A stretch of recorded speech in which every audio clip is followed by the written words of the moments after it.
Good evening, everyone. I'm Katie Bethel, and I'm the Executive Director of Move On. Move On is one of the largest progressive advocacy organizations in the country. We're a force of millions with members in every congressional district in America. And on behalf of our members and our co-hosts, the Midas Touch Network, it is my privilege to welcome you to the People's State of the Union.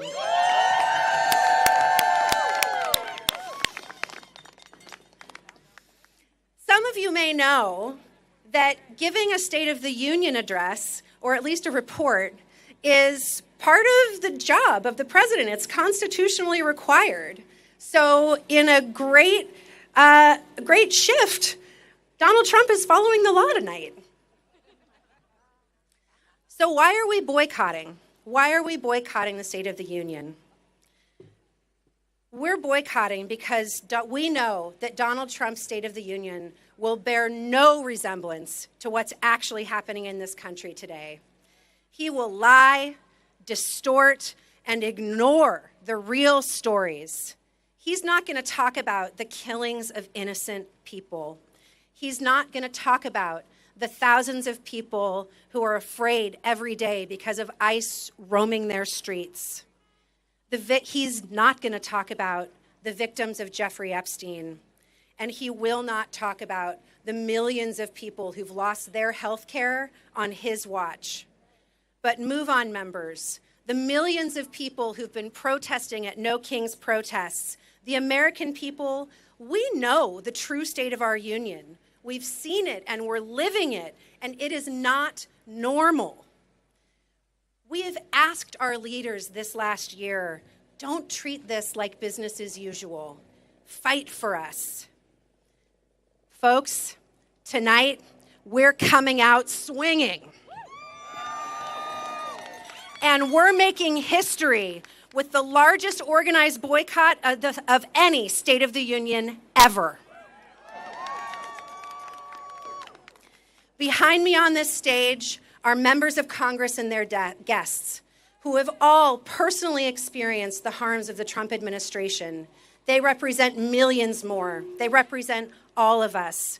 I want to personally thank our members of Congress here tonight for your act of defiance, for breaking a norm to stand up for our values.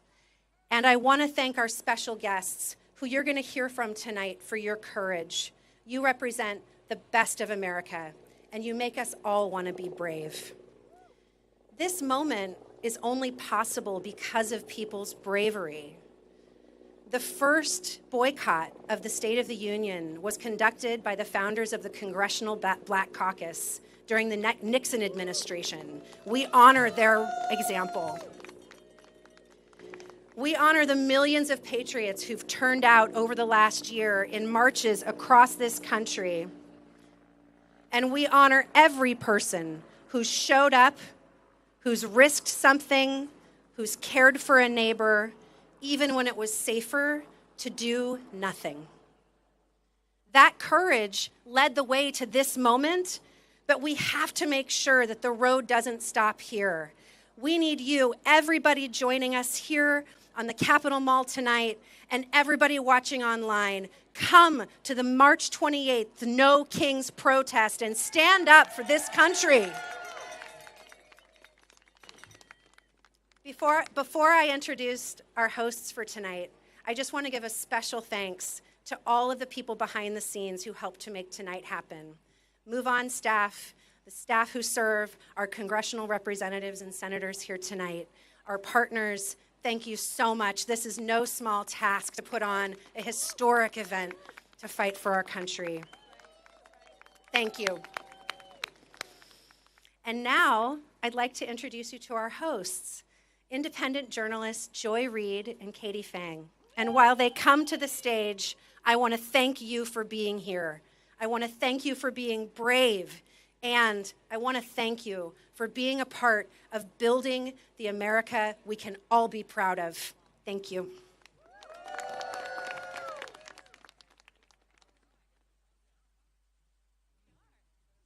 Welcome. Hello there. Hello, everybody. Good evening, everyone. Are you guys excited to be here? Let's hear it. And not in there? That's right. Come on, I am Joy Reid, host of the Joy Reid Show. And I'm Katie Fang, host of the Katie Fang News Channel. And we are both exes of the artist formerly known as MSNBC. We are so excited to be here. Please give one more round of applause to these our members of Congress. Yes. Let's hear it. They had the courage to not be here. So, Katie, the reason that I am so excited to be here is that, as we just heard from the wonderful folks at Move On and Midas Touch, please give them a round of applause. Please. It takes courage to stand out. It does. And look, if you turn around and you look amongst us, it's not just the people that are here. It's hundreds of thousands, if not millions of people in the United States and across the world that are defending democracy, but they need the courage and the bravery of our members of Congress and our electeds to make sure that democracy is defended. Indeed. And so tonight we are not going to hear a false state of the union.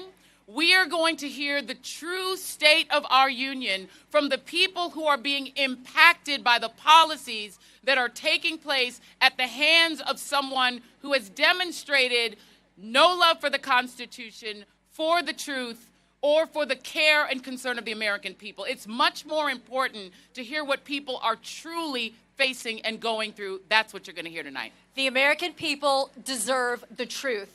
They do not need more lies from this regime. So tonight, you are going to hear people that have been impacted directly by the bullshit of this administration. Amen. And because I'm also a church girl. Sorry, Joy, for my language. Oh, no. I'm a cussing Christian, sis. It's all good. I'm a cussing Christian. But we want to start off this night by doing something that I think is so important, Katie. Please. And that is reclaiming the Christian voice from white Christian nationalism. That's right. Which not only threatens our freedom, but also threatens a very important faith throughout this world. Christianity is not what you have been sold by Project 2025. So right now, to do our invocation, meaning we're going to invoke the spirit of freedom, liberty, and justice, please put your hands together for the Reverend Paul Brandeis Rauschenbusch.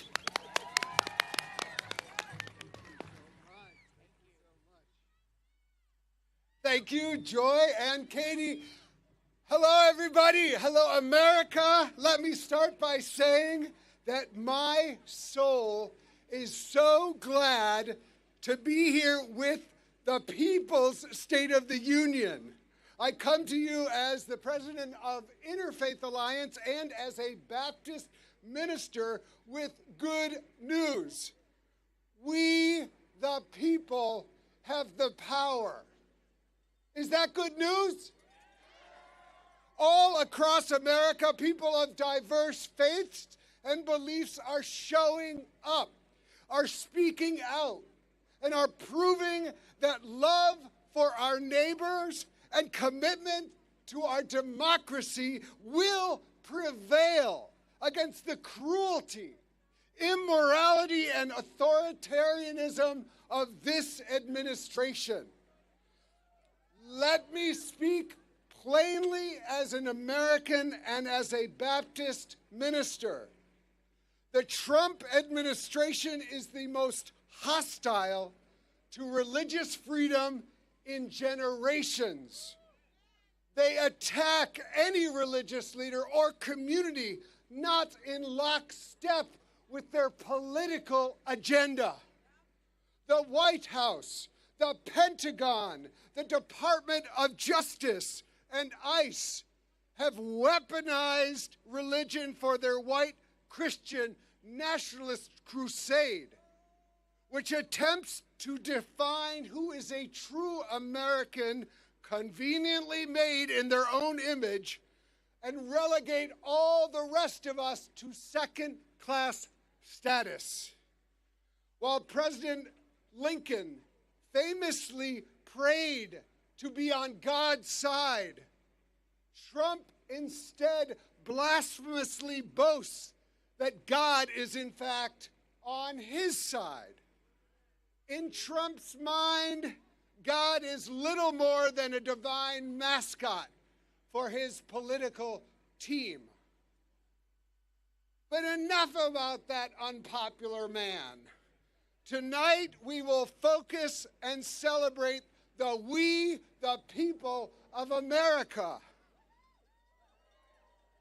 Tonight we will recognize all those to whom harm has been done.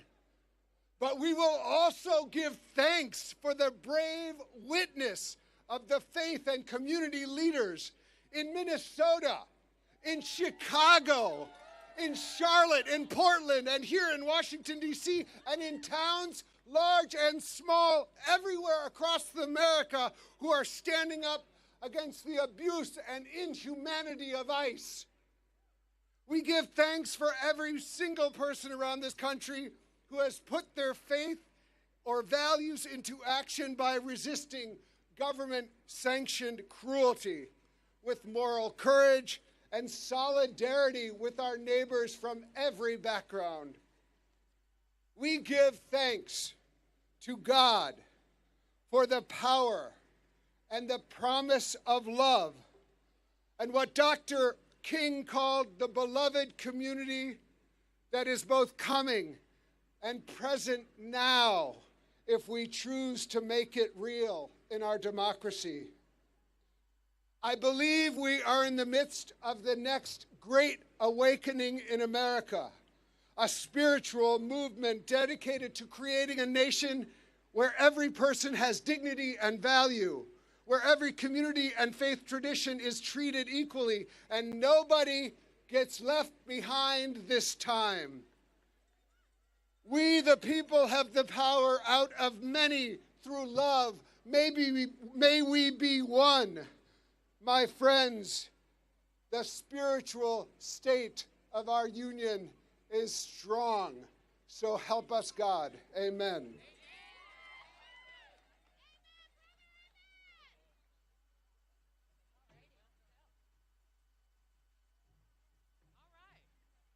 Y'all should be well in the spirit at this point. Is everybody in the spirit? That's what I'm talking about. That's right. We're going to call the spirit of our ancestors to make sure that we do justice on tonight. And we are going to start with one of the true fighters in the United States Senate and his very important guest. So please put your hands together for Senator Chris Murphy and Farishte Ganjavi. Thank you. Good evening, America. I want you first to give a big round of applause to my guest, refugee and immigrant advocate from Connecticut, Farishte Ganjavi.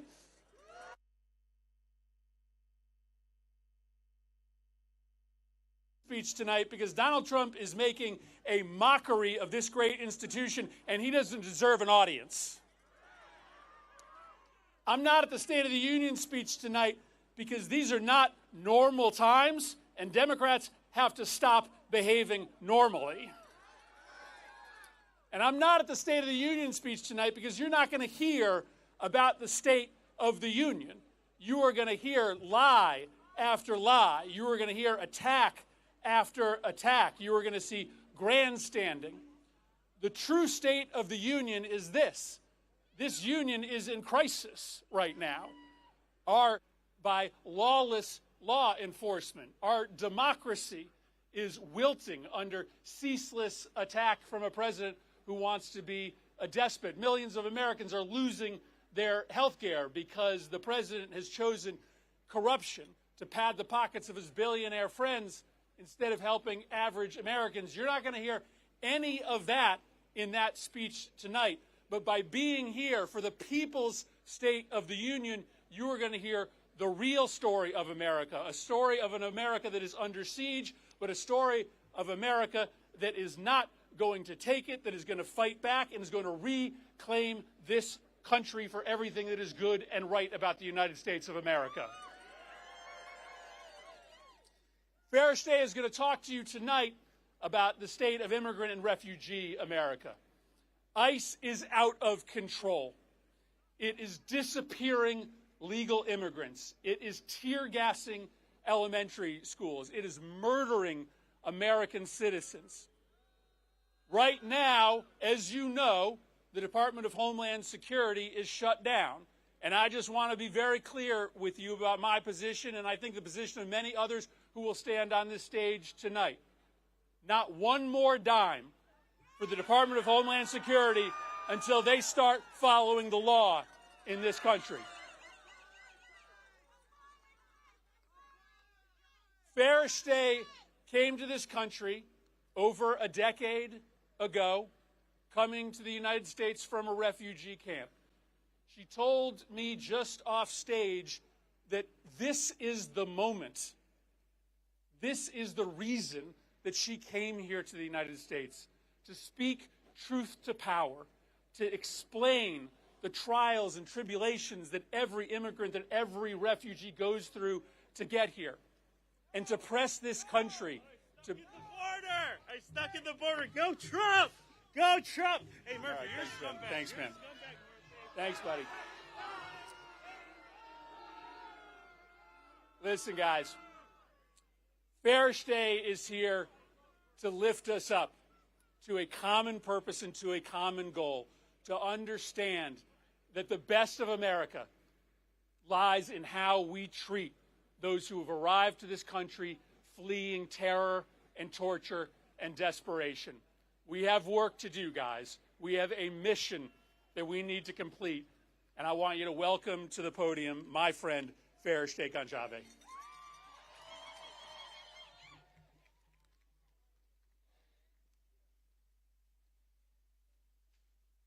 Good evening, everyone.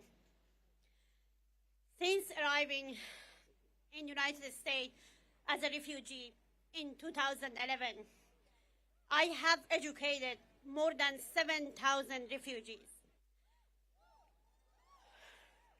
especially women entering the workforce, now thriving as educator, health worker, and essential service providers, each becoming a lighthouse for others. Partnering with over 100 universities across the country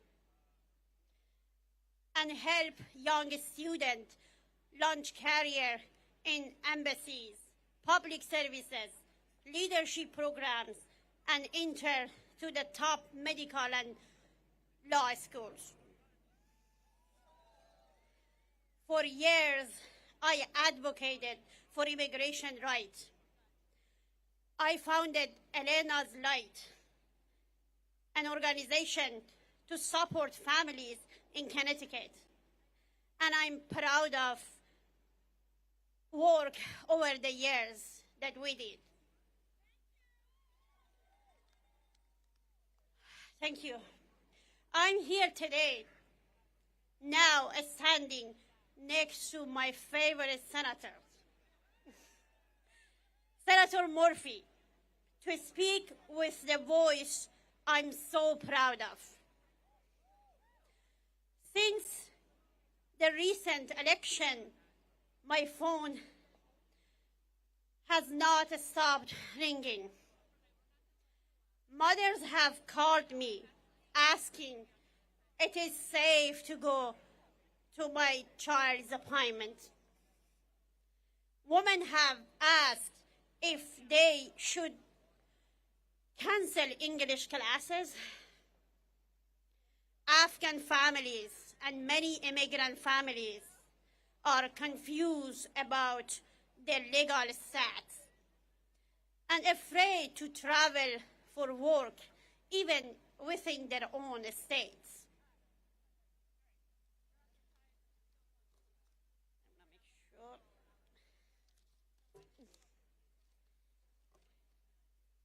Fear is not abstract.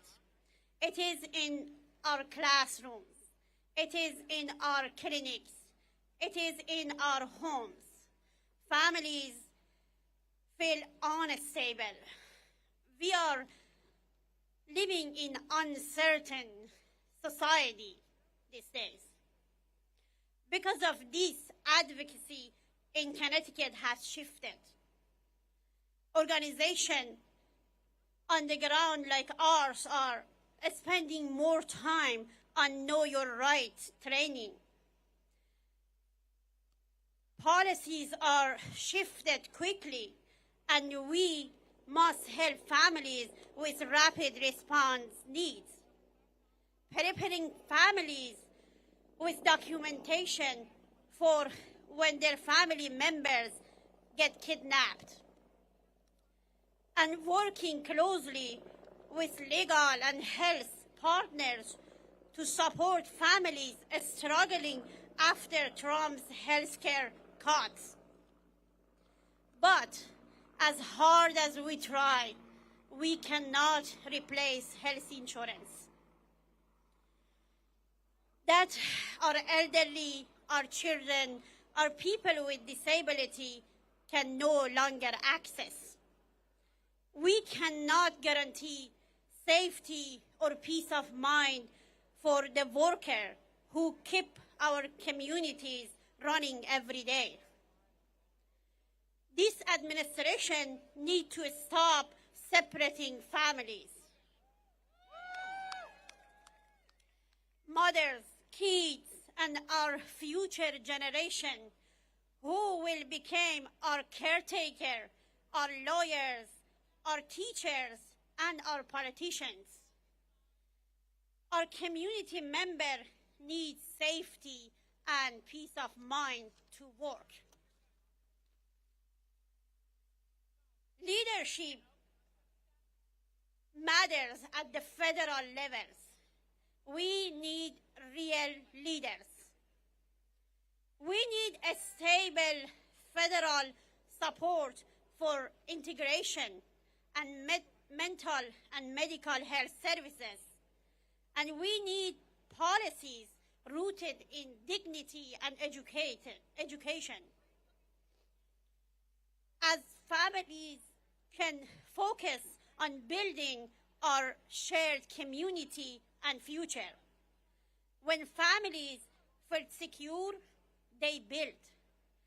When mothers feel safe, they lead. When children feel stable, they dream. And when we protect our people, we strengthen the entire nation. This is not politics. This is humanity. This is America.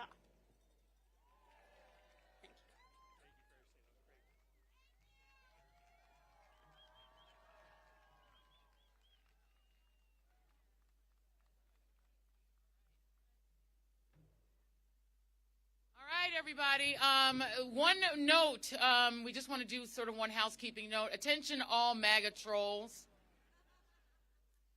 And with apologies to the pastor who gave the invocation, your bullshit is not welcome here. And to paraphrase one of my favorite actors in the world, Robert De Niro, I'm going to slightly paraphrase him, fuck y'all. We're here to hear the truth and to hear from impacted people, not to see or hear from you. So go back and pay attention to your orange lying friend. Now, coming to the stage is one of the reasons that we are finally getting some of those files released. Everybody say, release the files. Release the files. Coming to the stage now is Pennsylvania's Fighting 12. Representative Summer Lee. She is one of the main reasons that we're getting some of those files. She's going to be reading a story from Monica Ruiz, the executive director of Casa San Jose, waiting to keep families together and reform our unjust immigration system, all while her family is now being impacted by ICE. Representative Lee.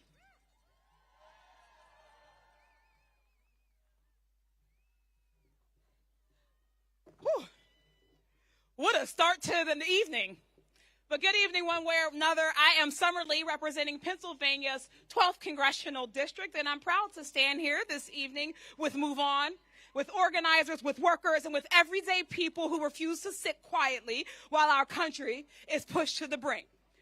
Right now, Donald Trump is preparing to deliver his made-up version of the State of the Union. He's going to tell a familiar story tonight, that the economy is booming, that our communities are safer, and that America is stronger than it's ever been, all because of him. But we know the truth. We're living the truth. We know the fear that our families are facing of being hunted down by ICE. We know our neighbors are working 2 or 3 jobs to make ends meet, that their health care has been gutted and their federal jobs have been eliminated by the thousands. We know our education systems and unions are being targeted because they threaten authoritarian power. And they want us fighting each other so we don't pay attention to what they're stealing from us. And I mean all of us, Democrats and Republicans and independents, young folks and old folks and black folks, whether you're in a red or a blue state, whether you're in rural towns or factory communities, because corruption doesn't check your voter registration before it robs you. While they're terrorizing immigrant communities right now, they're cutting health care. They're gutting worker protection. They're union busting. They're handing tax breaks to billionaires and sending the bill to the rest of us. That's the con. That's the scam. And working people are done falling for it. Tonight, I was supposed to be joined by my good friend and neighbor, Monica Ruiz. Monica is a mother, a community organizer, and a powerful advocate for immigrants' rights. She was ready to bring that fight from Pittsburgh to D.C. to remind folks who and what she has been fighting for relentlessly. But right now, Monica's family is in crisis as it's being targeted by ICE. Her son-in-law, Victor, was followed by agents unprompted after he dropped his brother off at work. They pulled him over without cause. There was no traffic violation, no expired tag, just a man who looked brown enough to be dragged to one of the worst detention centers in the country. Meanwhile, just the other day, Monica's daughter, Adriana, just gave birth to a baby girl who is yet to meet her father because he's been locked up by this lawless agency. Victor has been in the country for 18 years. 18 years of working to build a life for himself, his loved ones, and now his new family. That is the real state of our union, where families are being torn apart and traumatized, where corporations get more say in our democracy than the people we elect, where the government would rather protect powerful people and the Epstein files than the women and the girls who were sexually abused. We live in a country where we have one reality for everyday people and another for the rich and the well-connected and the well-protected. We have to change that. We have to meet the moment with bold policies that level the playing field and deliver justice no matter how much money you have to your name. That's why earlier today, I announced that I'll be introducing articles of impeachment against Pam Bondi. Trump's DOJ continues to obstruct justice and refusing to comply with our subpoena to release the full, unredacted Epstein files.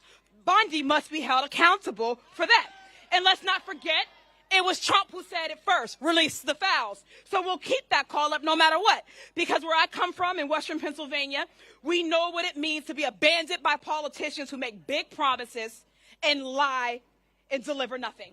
We know what it's like when the factories close, when the hospitals cut services, when the schools can't afford to teach, when the corporations are given permission to poison our water, our air, and our communities without consequences. And we know that no matter what language you speak, what zip code you live in, we all feel that pain, and we are all being squeezed by the same rigged system. So when Trump points the fingers at immigrants, or trans kids, or protesters, or journalists, understand what he's doing. He's trying to make sure we never point the finger where it belongs, at the billionaires and the corporations looting our economy, robbing our people, and buying our democracy right from under us. But here's the truth that they're afraid of. Working people are waking up. Across this country, folks are organizing labor and their money. They're refusing to be silent in the face of authoritarianism. But we know fear is their weapon, but solidarity is our power. So tonight, while Trump paints his fantasy version of America, we're grounded in America, in reality, and we're building something better.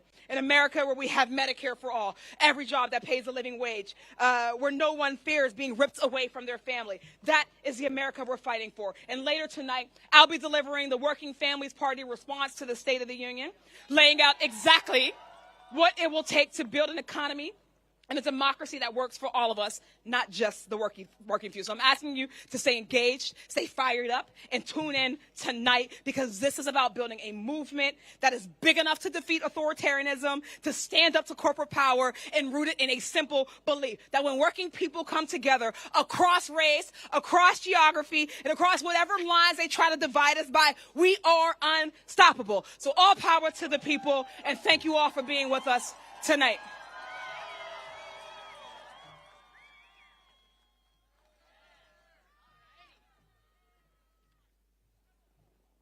Well, hell yeah, that's how we do it.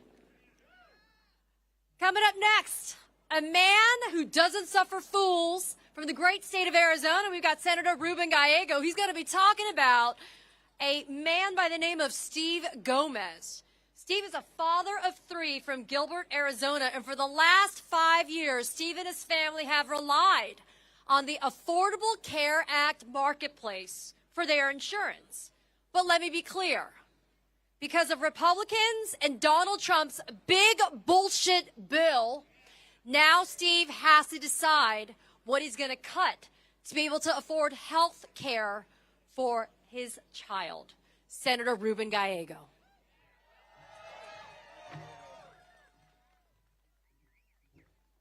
Listen, you know how important this is?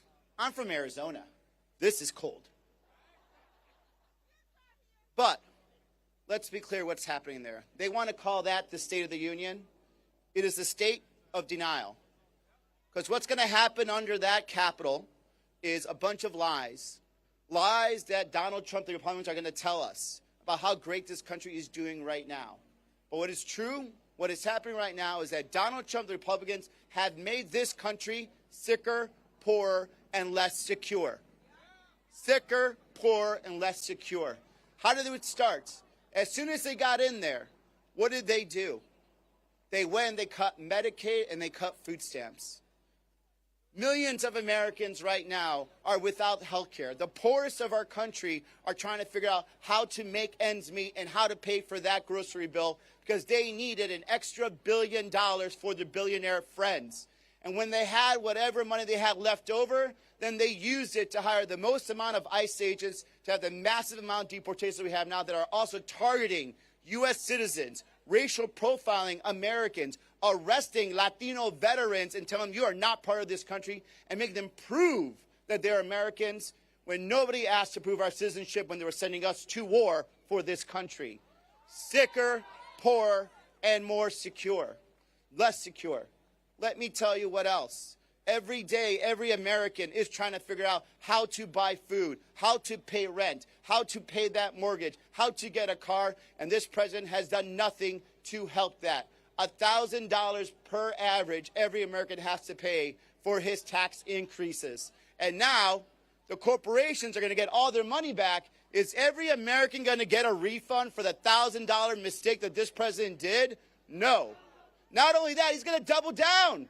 He's going to say, screw you, Supreme Court. I want to do 15% tax, and guess what? All of you Americans are going to pay for it. And now we have to figure out again, how are we going to pay for our rent? How are we going to pay for electricity? How are we going to actually pay for everyday food? We are poorer because of Donald Trump and the Republicans. Now let's talk about security. Let's talk about security. In 2 weeks, 2 Americans were gunned down by federal masked agents. In front of our eyes, in front of your eyes, and then they try to lie to you. You saw it with your own eyes. 2 Americans expressing their First Amendment rights, and they said to you that they deserve to die. 2 Americans. 2,000 federal agents, masked federal agents, suppressing citizens in Minnesota, acting as if they're a military occupation. You do not military occupy anything in any part of this country. Those are U.S. citizens. They deserve the right to free speech. They deserve the right to say there's something wrong in my community. And they deserve the right to protect themselves and say, I will not stand for this. I will evoke my First Amendment rights and get out of my city. Let's be clear. No matter what they say, they are going to lie to you. And I'm not saying this just because I'm just another politician. I'm telling you because I have heard it. We talked about Steve Gomez. Steve Gomez wanted to do everything he could not to have to accept subsidies for his kids. He wants to provide. He wants to continue to have his personal business. He wants to be a responsible citizen. Now he has to make that decision. He has to make a decision right now. Will I continue to pay for this very expensive health care, or will I gamble? Will I pay for my health care, or will I pay the mortgage? That decision was forced upon him by an uncaring Republican administration, by an uncaring Trump, who only wants to find more and more money to give more and more tax cuts to the richest of the country that do not need it right now. They're making us sicker, poorer, and less secure.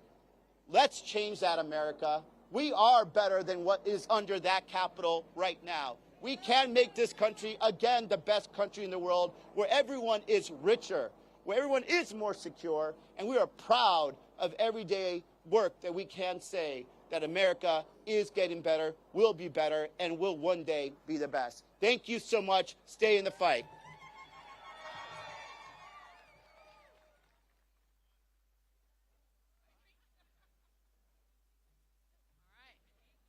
All right, y'all okay? You doing all right? How many of you remember Kilmar Abrego Garcia? How many of you guys remember Kilmar? Wave your hand if you remember him. Well, coming to the stage is the man who had the courage, the cojones, to go and find him at CCOT. And, oh, look at that. My fans are back. What I always say is, you know who I am, and I don't know who you are. That means you're a fan, you're a fan, you're a fan, you're a fan. Go ahead and keep on standing me. Keep on standing me, because I don't know who the hell you are, but you know me. Hallelujah. Keep on being my fan. Coming to the stage is the great Chris Van Hollen, Senator Chris Van Hollen of the great state of Maryland. He'll be joined by Jenna Norton, a public health scientist focused on health equity and data standards to improve health outcomes in kidney and urologic diseases. She was a lead organizer of the Bethesda Declaration, a whistleblower letter to the NIH director and members of Congress detailing this harm. In November 2025, she was placed on retaliatory administrative leave. So you're going to want to give her a major round of applause. Senator Van Hollen.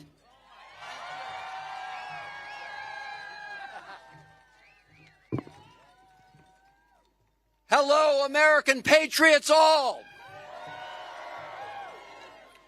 We are gathered here in this place because we love our country. And we know that our democracy is not on automatic pilot. And we know that we, the people, must mobilize to save it. Are you out here to save our democracy? And you're going to hear from a moment from my guest, who is a research scientist at NIH, who was able to stand up and speak truth to power. And you're going to hear her tonight tell that story. Thank you for being here, Dr. Norton. Now, we know the state of our union. We know it is under attack from a lawless president who is shredding our Constitution and who is attacking our democracy.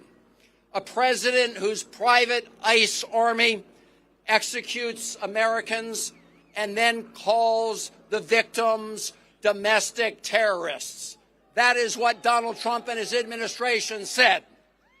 We are here because we know our country is being robbed by the most corrupt president in American history, who's exploiting the Oval Office to enrich himself, his families, and his billionaire buddies.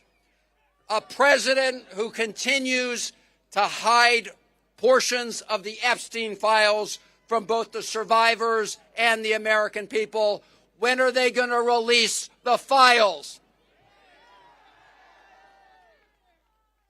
A president who wants to erase our history. Are we going to let him erase America's history?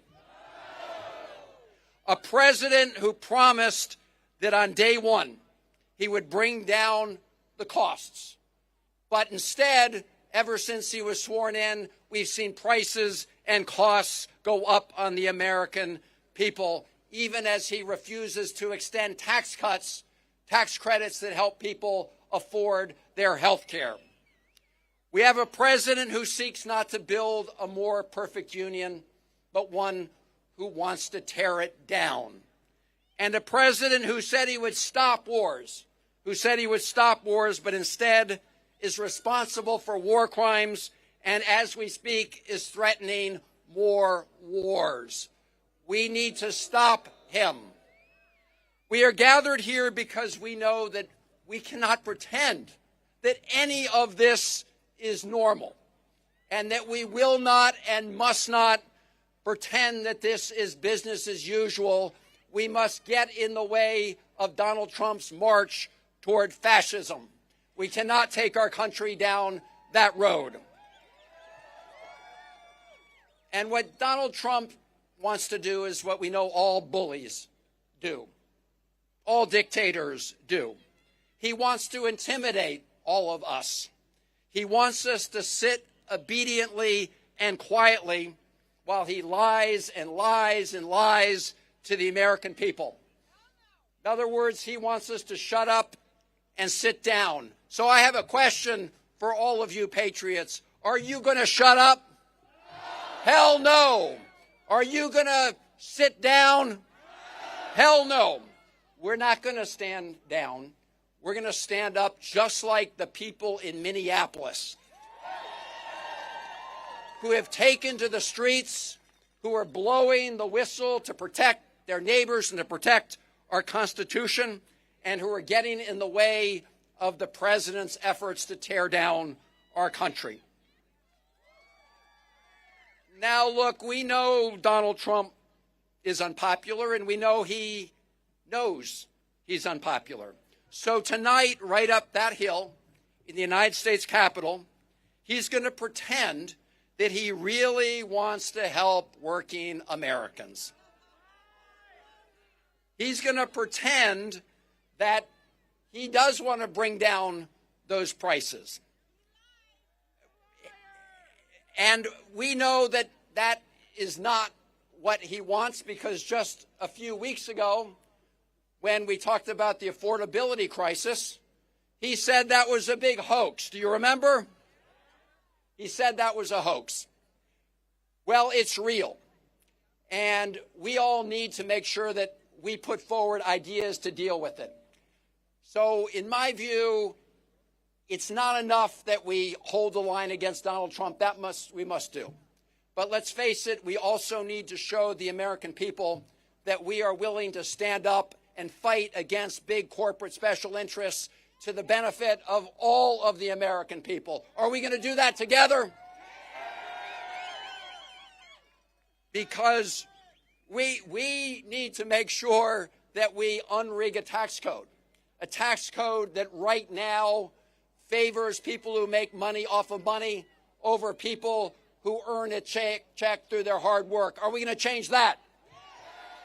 We need to make sure that all of you don't pay higher electric bills so data centers that are owned by the richest corporations on the planet can make more money. Are we going to make sure that your electricity bills don't go up for them? And we need to make sure that big oil and the biggest polluters don't pass on the check to all of us, because polluters should pay.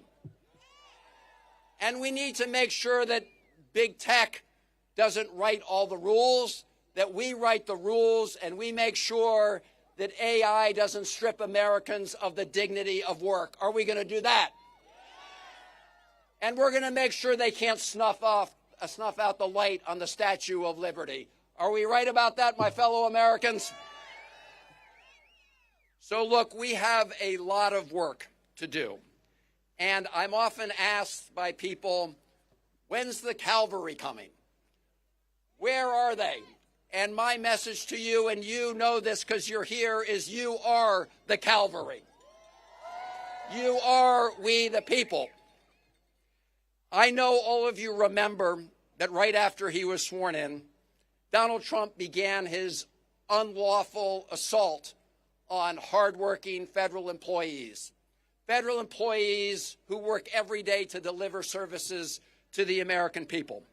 You remember he brought in Elon Musk,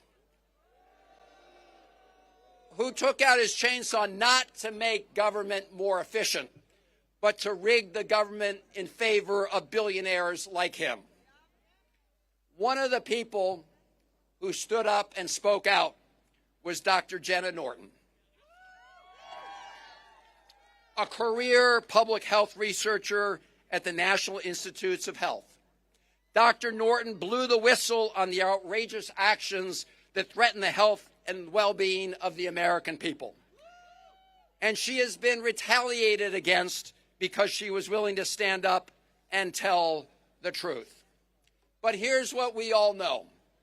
When the history of this moment is written, the politicians and the law firms and the universities and the corporations who appease the bullies will be exposed as the cowards they are. And the people who are standing up to save our democracy, like all of you gathered here today, and people like Dr. Norton, they will be remembered as those who preserved our Constitution and our democracy. So, ladies and gentlemen, please give a warm welcome to Dr. Jenna Norton.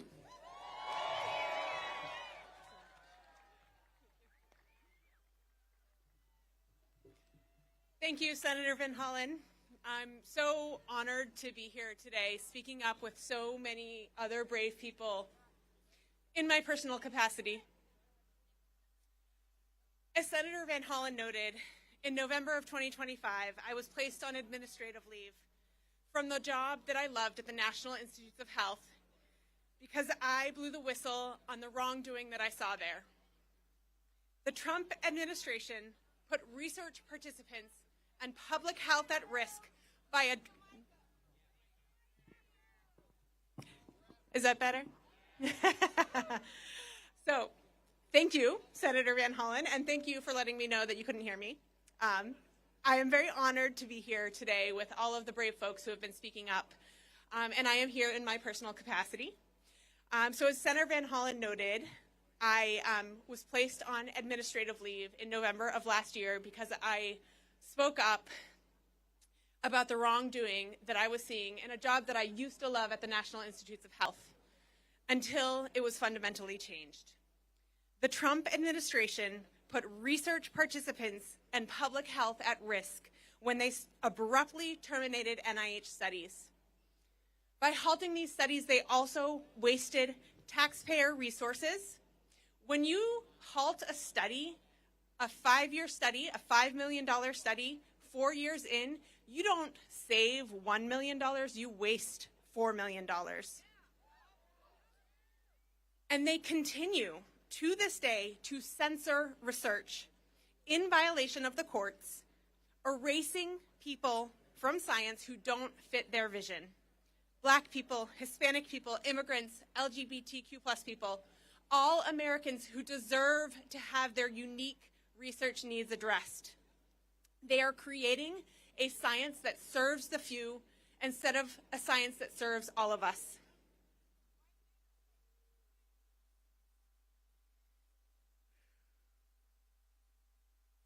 When this began, I knew that speaking up was my right, but I also believed that it was my duty.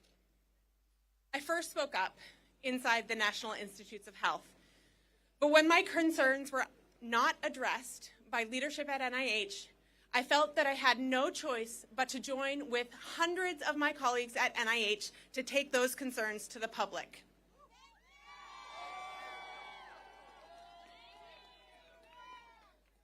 Tonight, you are hearing from those most affected by the Trump administration. But civil servants like me are not the only ones affected. The lawlessness at the National Institutes of Health affects all of us. Last year, the Trump administration funded 24% fewer new research studies with about the same amount of money. That means fewer future cures for all of us. The Trump administration also funded 20% fewer early career researchers, creating a brain drain that will damage our economy and end American leadership in science exploration, as our best and our brightest seek positions abroad. The Trump administration tried to silence us by putting me and other federal employees who have spoken up on retaliatory administrative leave. They do not want you to know how they are destroying your government, our government. But we will not stop speaking up. Let's get loud together. This is our country, and when we come together, we are powerful. Thank you.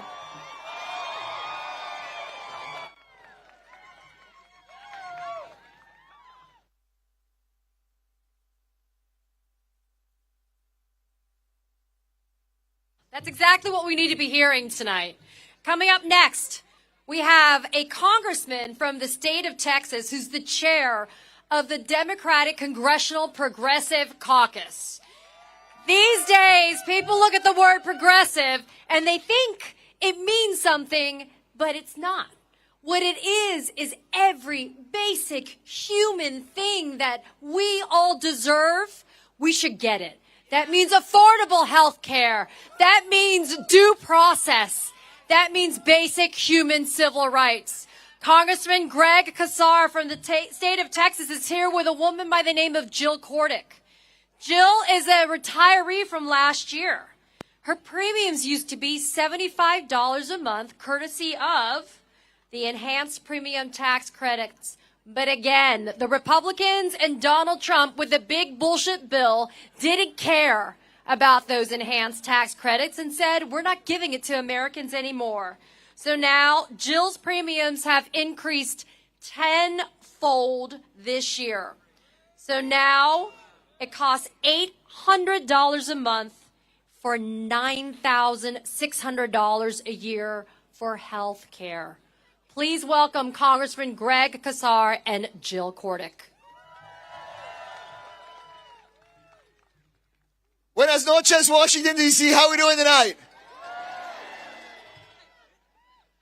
I'm not in the Capitol building tonight because I have a pretty good idea of what's going to happen. For an hour or two or three or four, a man who's made $4 billion off of being president is going to lecture you, the American people, about how good you have it. A man who is building himself a golden ballroom is going to tell you that if you're struggling to get by, that's your fault because he's killing it. A man who flies around in a $400 million palace in the sky is going to tell you how good the economy actually is. He's going to tell us that the State of the Union is strong. Strong for who? Donald Trump and his billionaire donors' bottom line might be strong. The Epstein class certainly is going strong. But the state of our union is about all of us. And everyone but Donald Trump's rich friends know that it's a disaster. Our union is not strong when millions of folks like Jill are seeing their health care premiums go up 2 times, 4 times, 5 times, 10 times higher. Our union is not strong when Americans fear they could be killed or taken by masked agents in our streets. And now the latest news is that Trump is going to talk about in his speech tonight another tax cut for the richest people in this country and for big corporations. 17 million Americans are already paying for Donald Trump's last billionaire tax cut by losing their health care. Do we need another one? Read my lips. No new billionaire tax cuts. It's time for them to pay their fair share so that every man, woman, and child in this country can have a job that pays a living wage and affordable child care and health care as a basic human right for every single person. And while we're at it, we should get big money out of politics so that both parties answer to the people and not to the billionaires.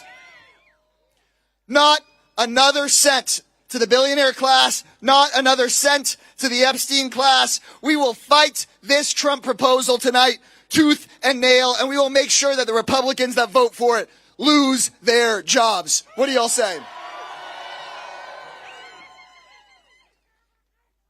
Yo, we don't need to hear what Donald Trump says tonight because we see what he does. He steals from working Americans to give to the rich.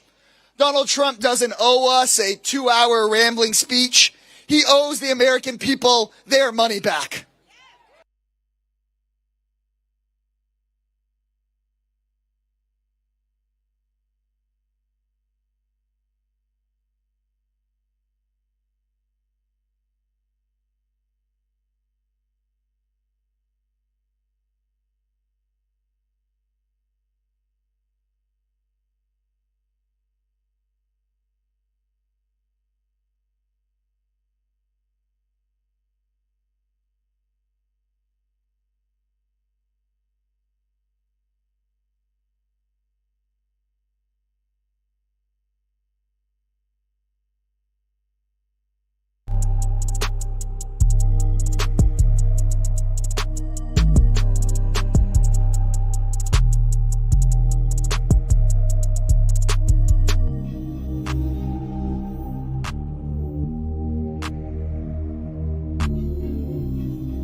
now pay just short of $10,000, from $900 to $10,000.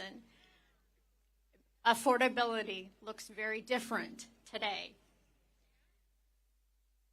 So now I find myself, shopping a little different at the grocery store. I'm in Iowa, so yes, we do layer up and use blankets, all in an attempt not to raise my heat bill.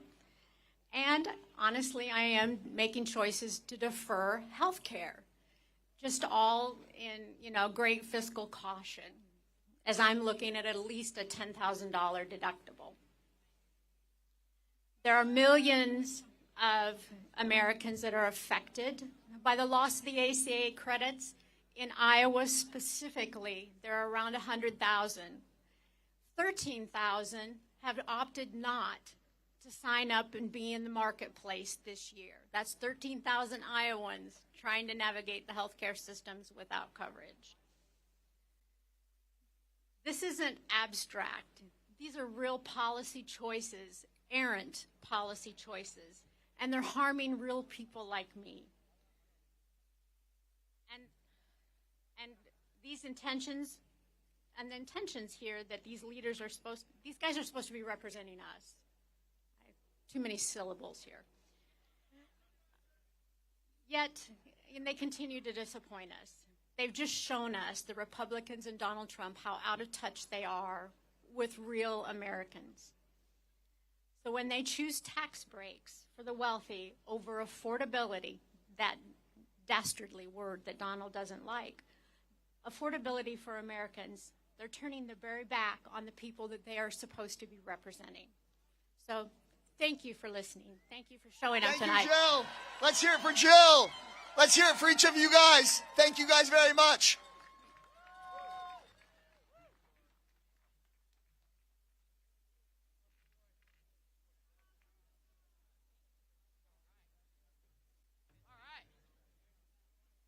Thank you very much. I appreciate that. Y'all good? Y'all doing good? You doing okay? All right, wonderful. Coming to the stage. Now, this is going to be an incredible tag team. This is a dynamic duo. All of these have been dynamic duos tonight. But coming to the stage right now, you're about to get a powerful message about change and hope and possibility. From California's Fighting 42. Yeah. Representative Robert Garcia, and joining Representative Garcia is the Kelly Robinson, Executive Director of Human Rights Campaign. She is the 9th president of HRC and the first black queer woman to lead the largest LGBTQ plus civil rights organization in the United States. Give it up for Representative Garcia and Kelly Robinson.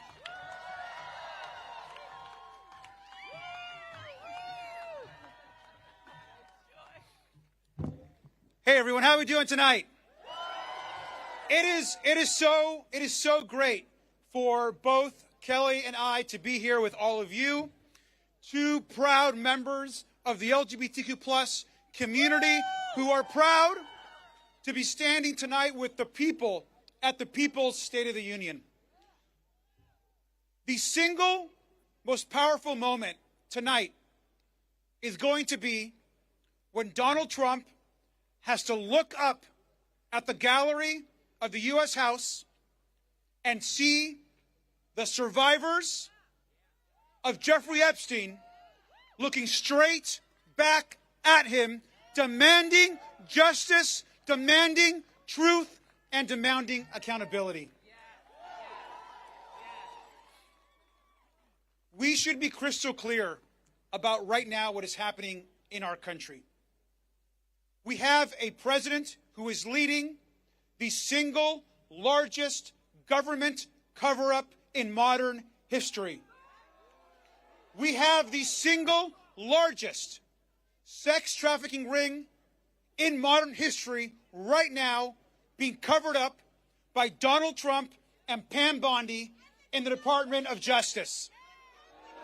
Why are we protecting powerful, wealthy men who have abused and raped women and children in this country? Why is our government protecting these men? At this very moment, in my place at the Capitol, is a woman named Annie Farmer. Annie and her sister Maria both endured horrific abuse by Jeffrey Epstein and Ghislaine Maxwell. As we move forward in this investigation, always center the survivors. We are going to get justice for the survivors. And Donald Trump may call this investigation a hoax. He may try to deflect our work. But our message to him is very clear, that our investigation is just getting started. And we will get justice for these survivors.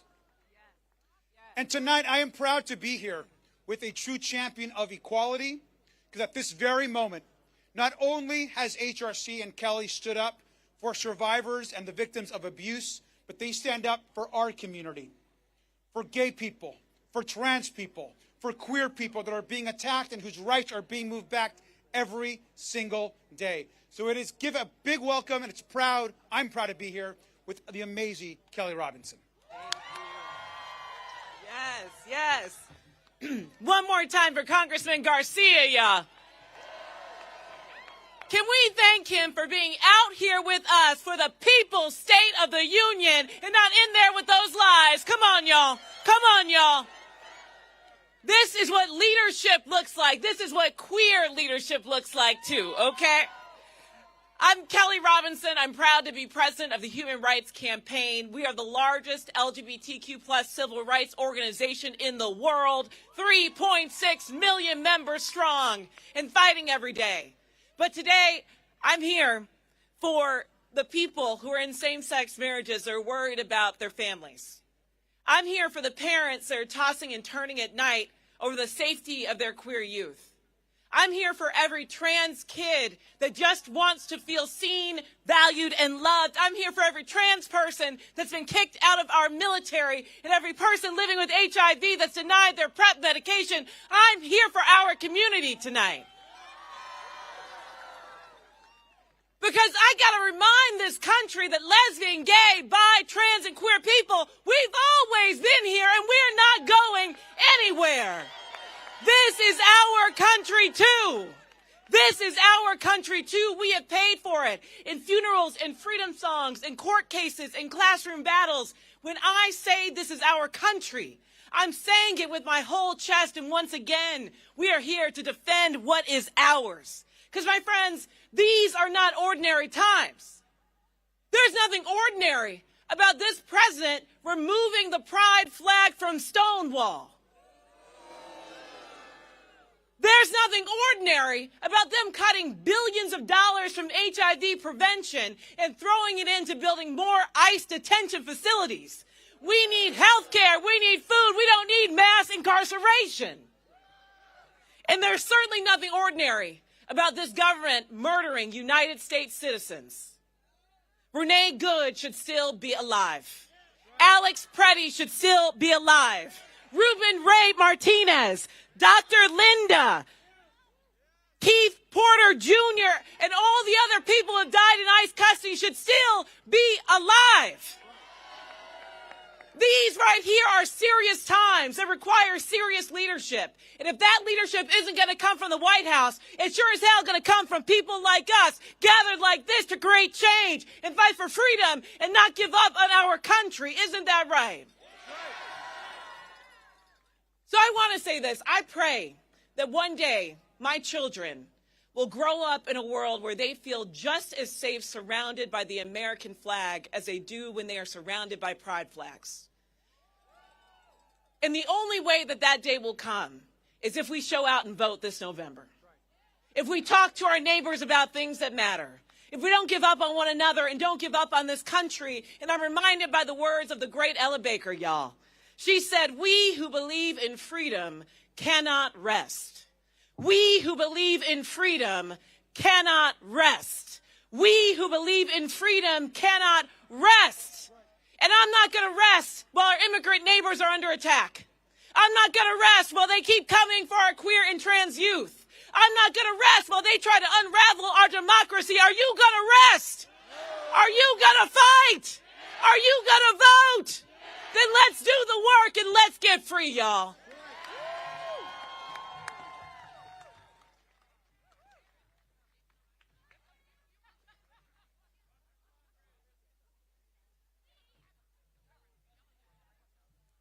I feel like she needs some walk-off music after that. Damn. So, a DJ. You need a DJ? Alrighty. So, we all know that the convicted felon Donald Trump thought that he could test certain cities to see if they were made of the metal to crumble. One of the cities he's picked was Portland, Oregon. And Portland said, hell no, ICE gotta go.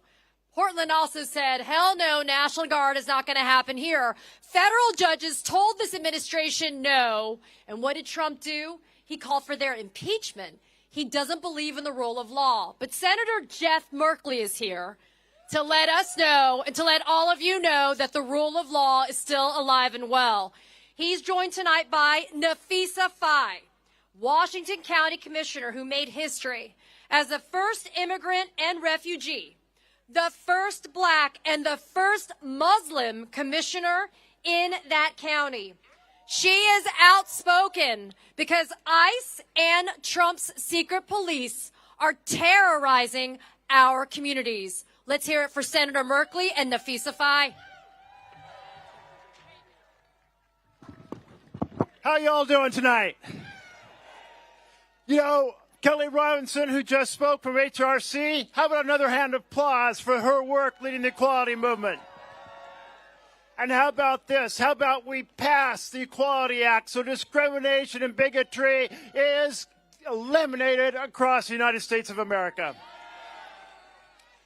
Now, if the president was telling the truth tonight, he'd be saying, well, here I am 1 year in, and you know what I've done over the last year? Made the billionaires a lot richer and everyone else sicker and poorer. Is that the kind of America we want? You know, it's pretty incredible to see really the damage that can be done by a leader like Donald Trump. And part of that damage is undermining the very core of our Constitution, the checks and balances of our Constitution. And he has really had a 10-part plan to be able to do that. And one of those parts of the plan, an incredibly dangerous plan, are troops in the street. It means federalizing the National Guard. So we're going to stop that? It means he wants to send the military out and surround the polling place in November. Are we going to allow that to happen? It means ICE operating as secret police. And I can tell you this, I never thought we'd see secret police here in the United States of America. I mean, you read about it at some other country, about people who have no badges. They show up in an unmarked van, they have no judicial warrant, they knock down the doors, they grab people out of the house, they grab people out of the car, they proceed to disappear them, they don't let them reach an attorney, they don't let them reach family. Folks, we have secret police right now in the United States of America, and we've got to end it. And perhaps the most dangerous part of his 10-part plan is rigging the next election. Have you heard about this thing called the SAVE Act? What he means by save is he wants to save his authoritarian control and turn the presidency into a kingship. We're going to let that happen? Yeah, the SAVE Act would say, well, we're going to take folks who generally might vote for the blue side and make it hard to register to vote. We're going to make it hard to actually vote. We're going to make it hard to do vote by mail. We're going to make it hard for women who have changed their name when they got married, or men who changed their name when they got married, doesn't match their birth certificate, make it difficult for them to vote. You know what? I think if you really believe in the Constitution of the United States of America, you want every single citizen to be at the ballot and able to cast their vote for how the direction of this country goes. So tonight, I am really pleased to introduce my guest, Nafisa Faye. Nafisa has broken a lot of boundaries. She came to the United States of America as a Somali refugee. She became a leader in her community, not just her Somali community, but her Washington County community. She proceeded to get elected to the county commission and to be a real fighter for the fundamentals for families to thrive, for health care, for housing, for education, for good paying jobs. And you know what? I want to say this. When the president and his team attack any group resident in the United States, let's stand by their side. When he attacks our Muslim Americans, let's stand with our Muslim Americans. When he attacks our Hispanic Americans, let's stand with our Hispanic Americans. When he attacks our Somali Americans, let's stand with our Somali Americans. Together, we are virtually all immigrants. Let's together make this nation stronger, embrace each other's talents. I say hell yes to diversity. I say hell yes to equity. I say hell yes to inclusion. And here is a champion doing the hard work at the county level, Nafisa Faye. Let's give her a big welcome.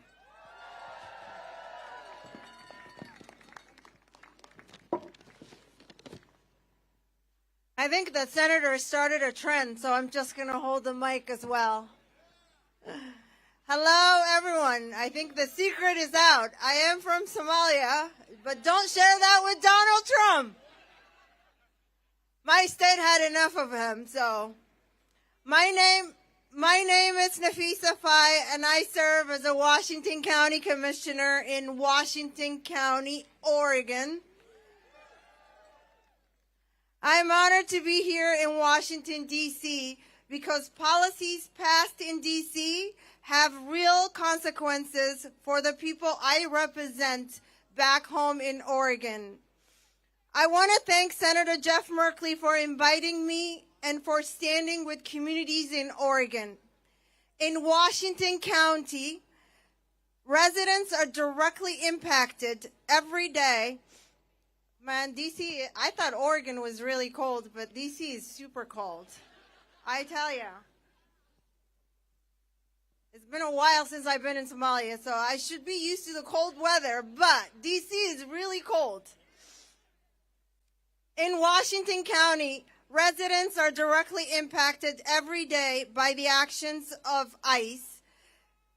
But because we have leaders who are willing to listen and act, our residents are also empowered to speak up and even take ICE to court and prevail. How many of you? That's what happened when Victor Cruz, when ICE wrongfully detained him in Oregon. He didn't stay silent. With legal support and community backing, he challenged that detention in court and won. His case didn't just change his life, it improved protection for others in Oregon as well. And then there is Paulino Martin San Pedro. After being detained by ICE, he became seriously ill, was deported, and later died in Mexico. His family and community are still living with that loss. His story is a painful reminder of the human cost when enforcement ignores dignity and due process. These stories matter because they show what's at stake and what's possible. With leaders and leadership like yours, Senator Merkley, residents are empowered to seek justice, and we are called to ensure tragedies like Paulino are never repeated. Thank you for this opportunity and for giving us a voice and for being here today. Thank you. Nafisa, thank you so much. Thank you, Patriots. Let's save our republic. That's our mission. Let's get it done. Thank you so much. Thank you, thank you, thank you. All right, y'all. Thank you. You don't have to miss me. Just go ahead and subscribe at thejoyreidshow.com. No need to miss me at all. Now, we know that the great state of Minnesota has given us really the human image of the carnage of the Epstein class, the ICE domestic terrorism against American people, and the ruthlessness and cruelty of this regime. It's given us the face of Alex Preddy, of Renee Nicole Good, of that sweet little baby in his little blue hat being taken from school, Liam Conejo Ramos. That is the image right now that this regime will have to take into history. But the other image that will go into history is the resilience of Minneapolis, the resilience of the people of Minnesota, the resilience of Ilhan Omar facing somebody trying to rush her on stage and being ready to throw hands. Don't come for her if she has not called you. The resilience and the kindness, the interfaith, interracial kindness and resilience of Minneapolis, of Minnesota will live on into history. And that is a sign of great leadership and great community. So I am so pleased right now to bring you one of the great ladies of the state of Minnesota. Their Senator Tina Smith. And she will be joined by Brenda Lewis, who is the superintendent of Fridley Public Schools. She's been working tirelessly to protect Fridley students and their families during the ongoing ICE search in Minnesota. Give them a Minnesota-level round of applause. Good evening, everyone. Good evening. Thank you to Move On and to Midas Touch and everyone, but especially thank you to the activists and the organizers that are here today. This is what a pro-democracy movement looks like. Look around.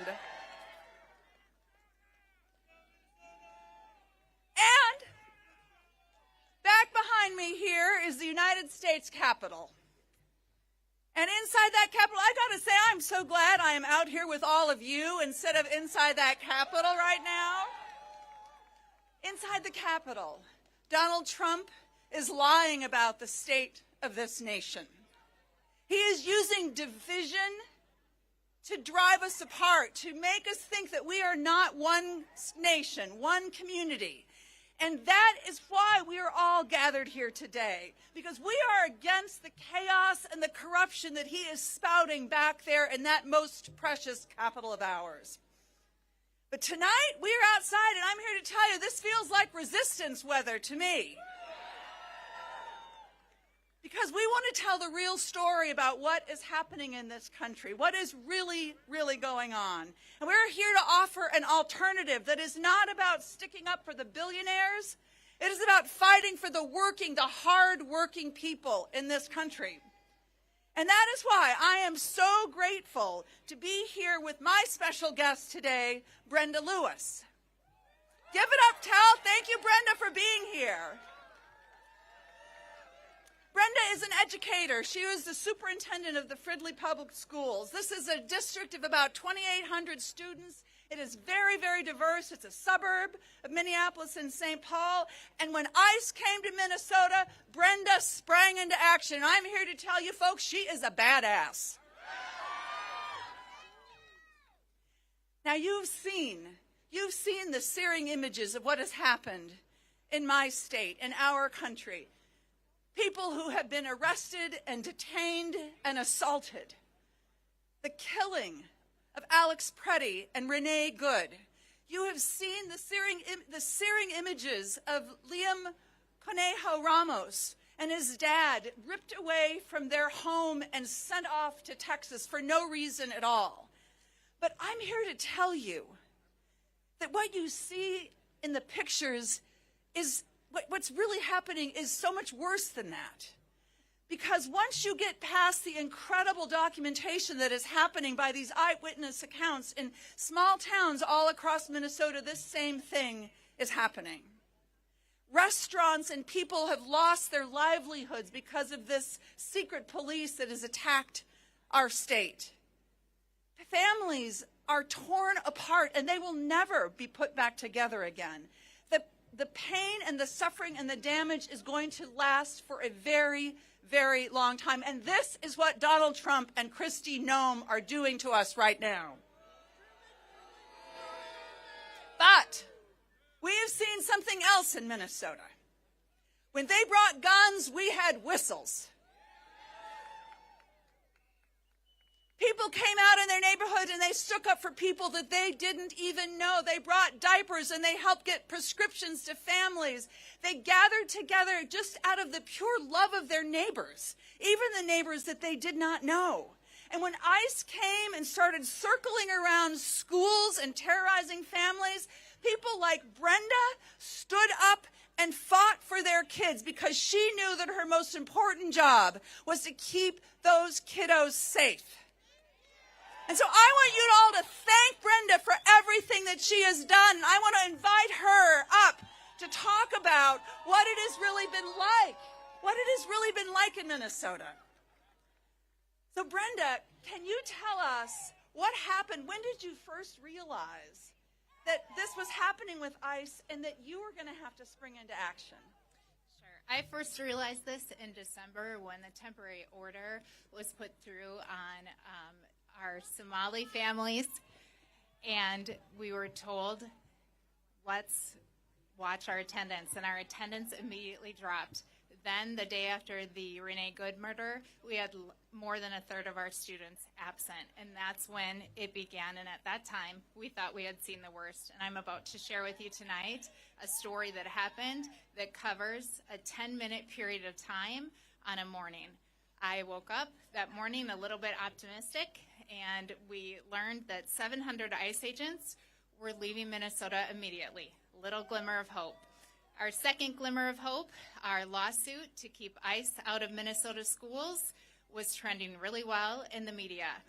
That morning on patrol, all of a sudden, I got a call saying there are 6 vehicles up and down, up and down, up and down, right outside of one of our elementary schools. They were then in a roundabout preventing our children from crossing to come to school. They were yelling and screaming at our crossing guards. Then our principal was trying to help and trying to keep our students safe. And 4 ICE agents posing as press with orange upper bicep bands were yelling and screaming at her and videoing her. Then a mother was followed who is legally in the United States by 2 vehicles full of ICE agents, and she had to pull into our school so that she wouldn't be hurt. A board member was followed by ICE agents with a 3-year-old in the back of her car. This is just a 10-minute period Just in one day. on one morning at an elementary school welcome. So think about that. Brenda and her educators should be figuring out how our children can be learning. And instead, they are pressed into this relentless effort to keep our children safe. But I want you to think, as I wrap here, about where the power is right now. The power is with people like Brenda. The power is with people like you and people like you all over this country. The power does not come from the United States Capitol. The power comes to the United States Capitol from all of you. And that is the work that we have ahead of us. That is the work before us. So thank you all so very, very much for being here to talk about what the people want to see in this country right now. And it is not what Donald Trump is talking about right behind us. So thank you all so very, very much. Thank you.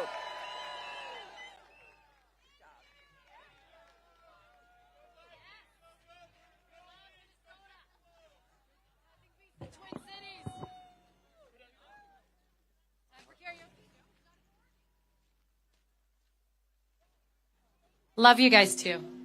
Alrighty. Love you. Okay. Forget it. I don't know how to do this.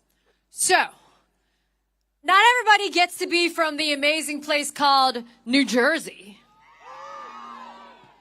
But they do have some pretty cool people like Congresswoman Bonnie Watson Coleman. You know what she just did?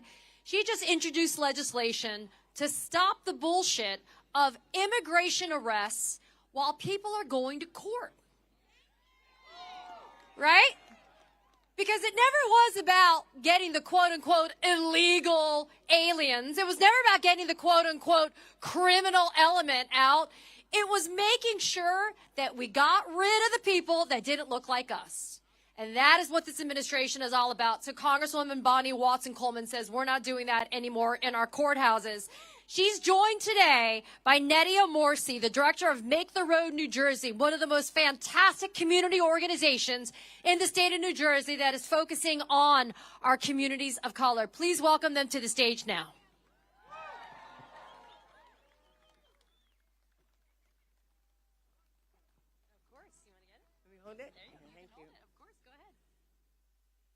I'm a black woman. I'm here with an Egyptian Peruvian woman. We're America. We belong here. This is our country. This is a government of, by, and for the people, and Minneapolis showed us what happens when the people say no more. I am here because I will not be there listening to lies. Lies about what he thought he did, lies about what he's doing now, and lies about what he's going to promise in the future. We're entitled to safety, security, jobs, housing, and health care. And we demand that anybody that works for the United States government does so constitutionally and legally. So I got a special guest tonight for you because they're gearing up in New Jersey now. But New Jersey is gearing up for ICE. We want you to know that we're going to be ready when you come here. So you think you saw something in Minneapolis? You come to New Jersey. We may be small, but we're freaking mighty. I want to give Nettie an opportunity to talk to you about how we organize, get ready, and take care of one another. Give her a big round of applause so she's encouraged to come before you. Thank you, Bonnie. I'm going to ask if folks can repeat after me. I am somebody. And I deserve full equality here and now. With your chest. I am somebody. And I deserve full equality here and now. First, thank you to Congresswoman for the invitation tonight. Thank you for your service. A powerful example of a woman grounded in her purpose. My name is Nadia Morsi, and I'm the director of Make the Road Action New Jersey. And I'm here tonight on behalf of our nearly 7,000 working class and immigrant members across the beautiful state of New Jersey. This administration is one of the most violent and dangerous this country has ever seen.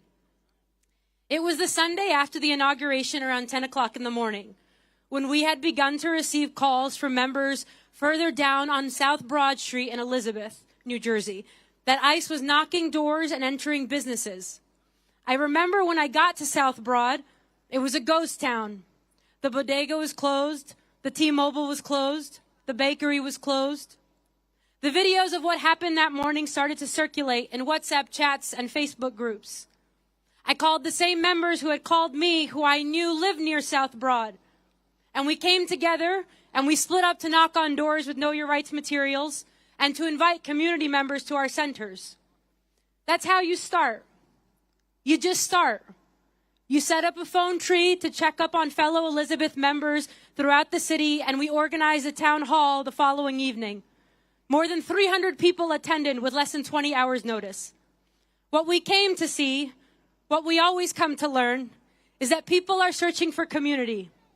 And we kept that way, shocked but organizing in shock, reminding ourselves that our liberation is not found in any administration, but in our collective efforts. When the outcome of our fight has never been more important, I can say that the union is strong if we remain strong. Every day, I choose to organize, and every day, hundreds of thousands of people across America choose the same. And together, even in the midst of so much violence, we will win. Trump is making cuts to healthcare to funnel billions to ICE to build concentration camps in our backyards.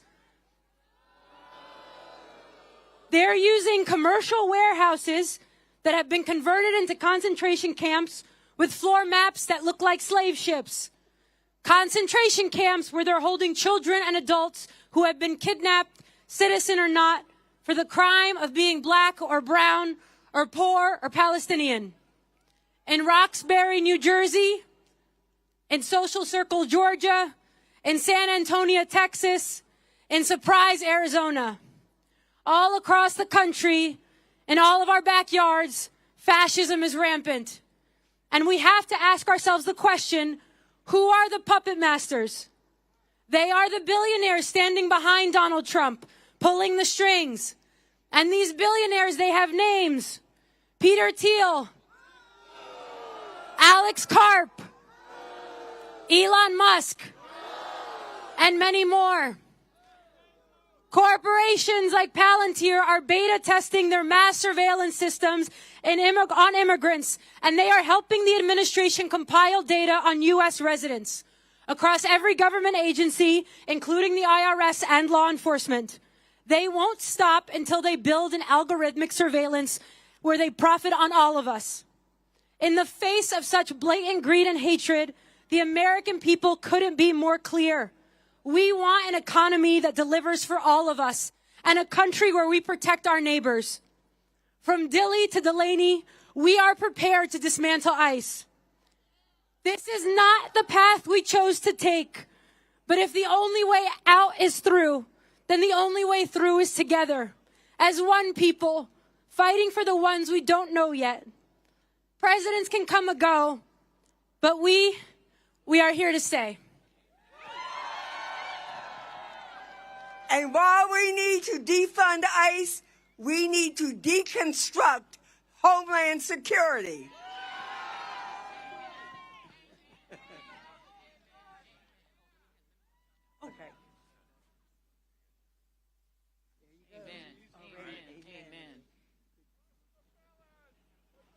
Let me get another round of applause for those queens.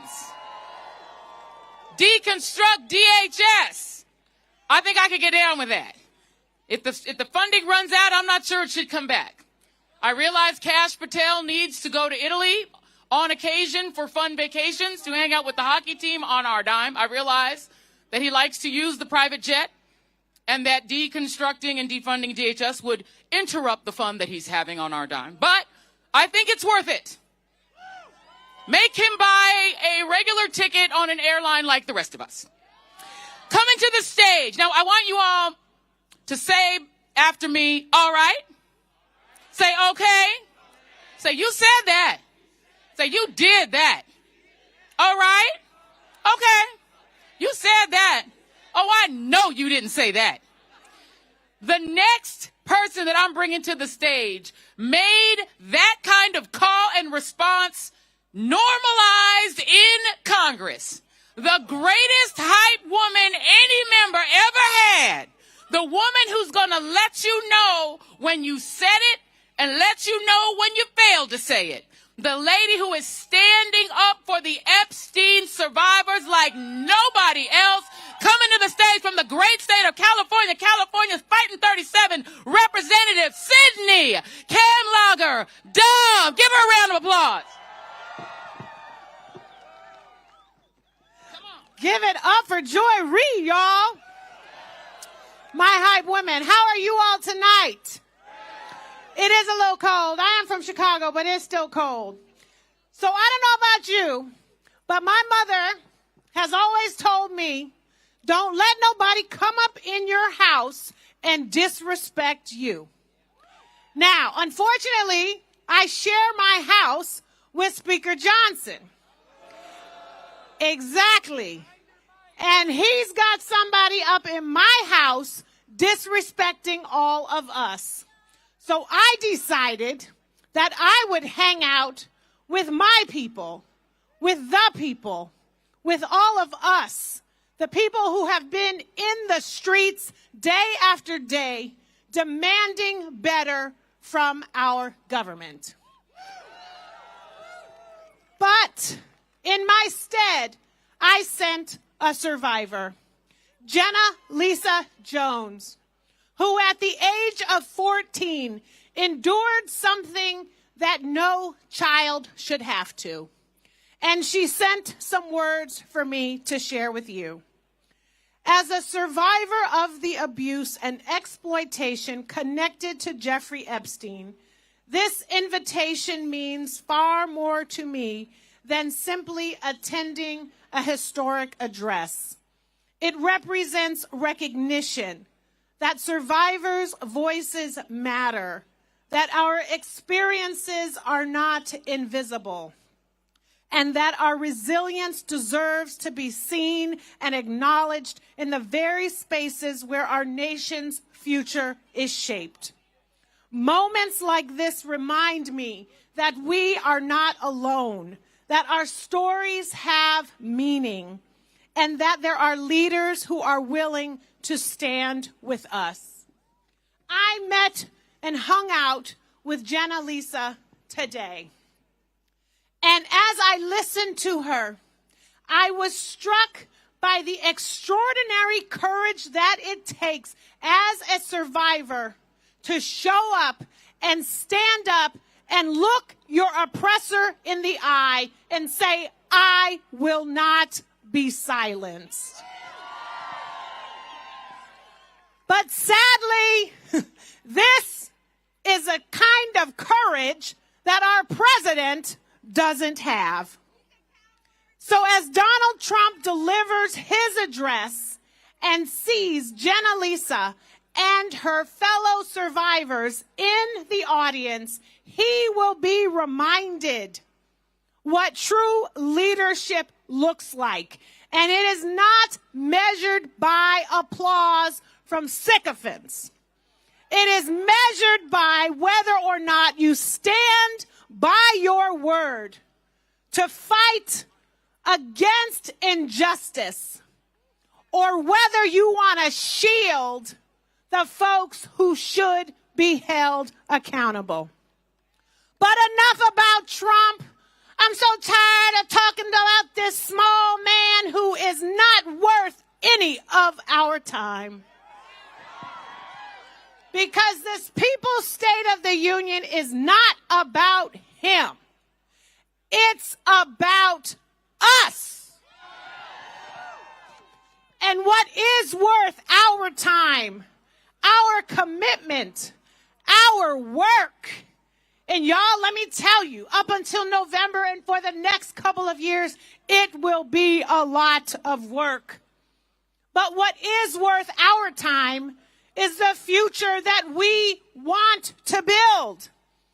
Every single one of us wants an America as good as her promise.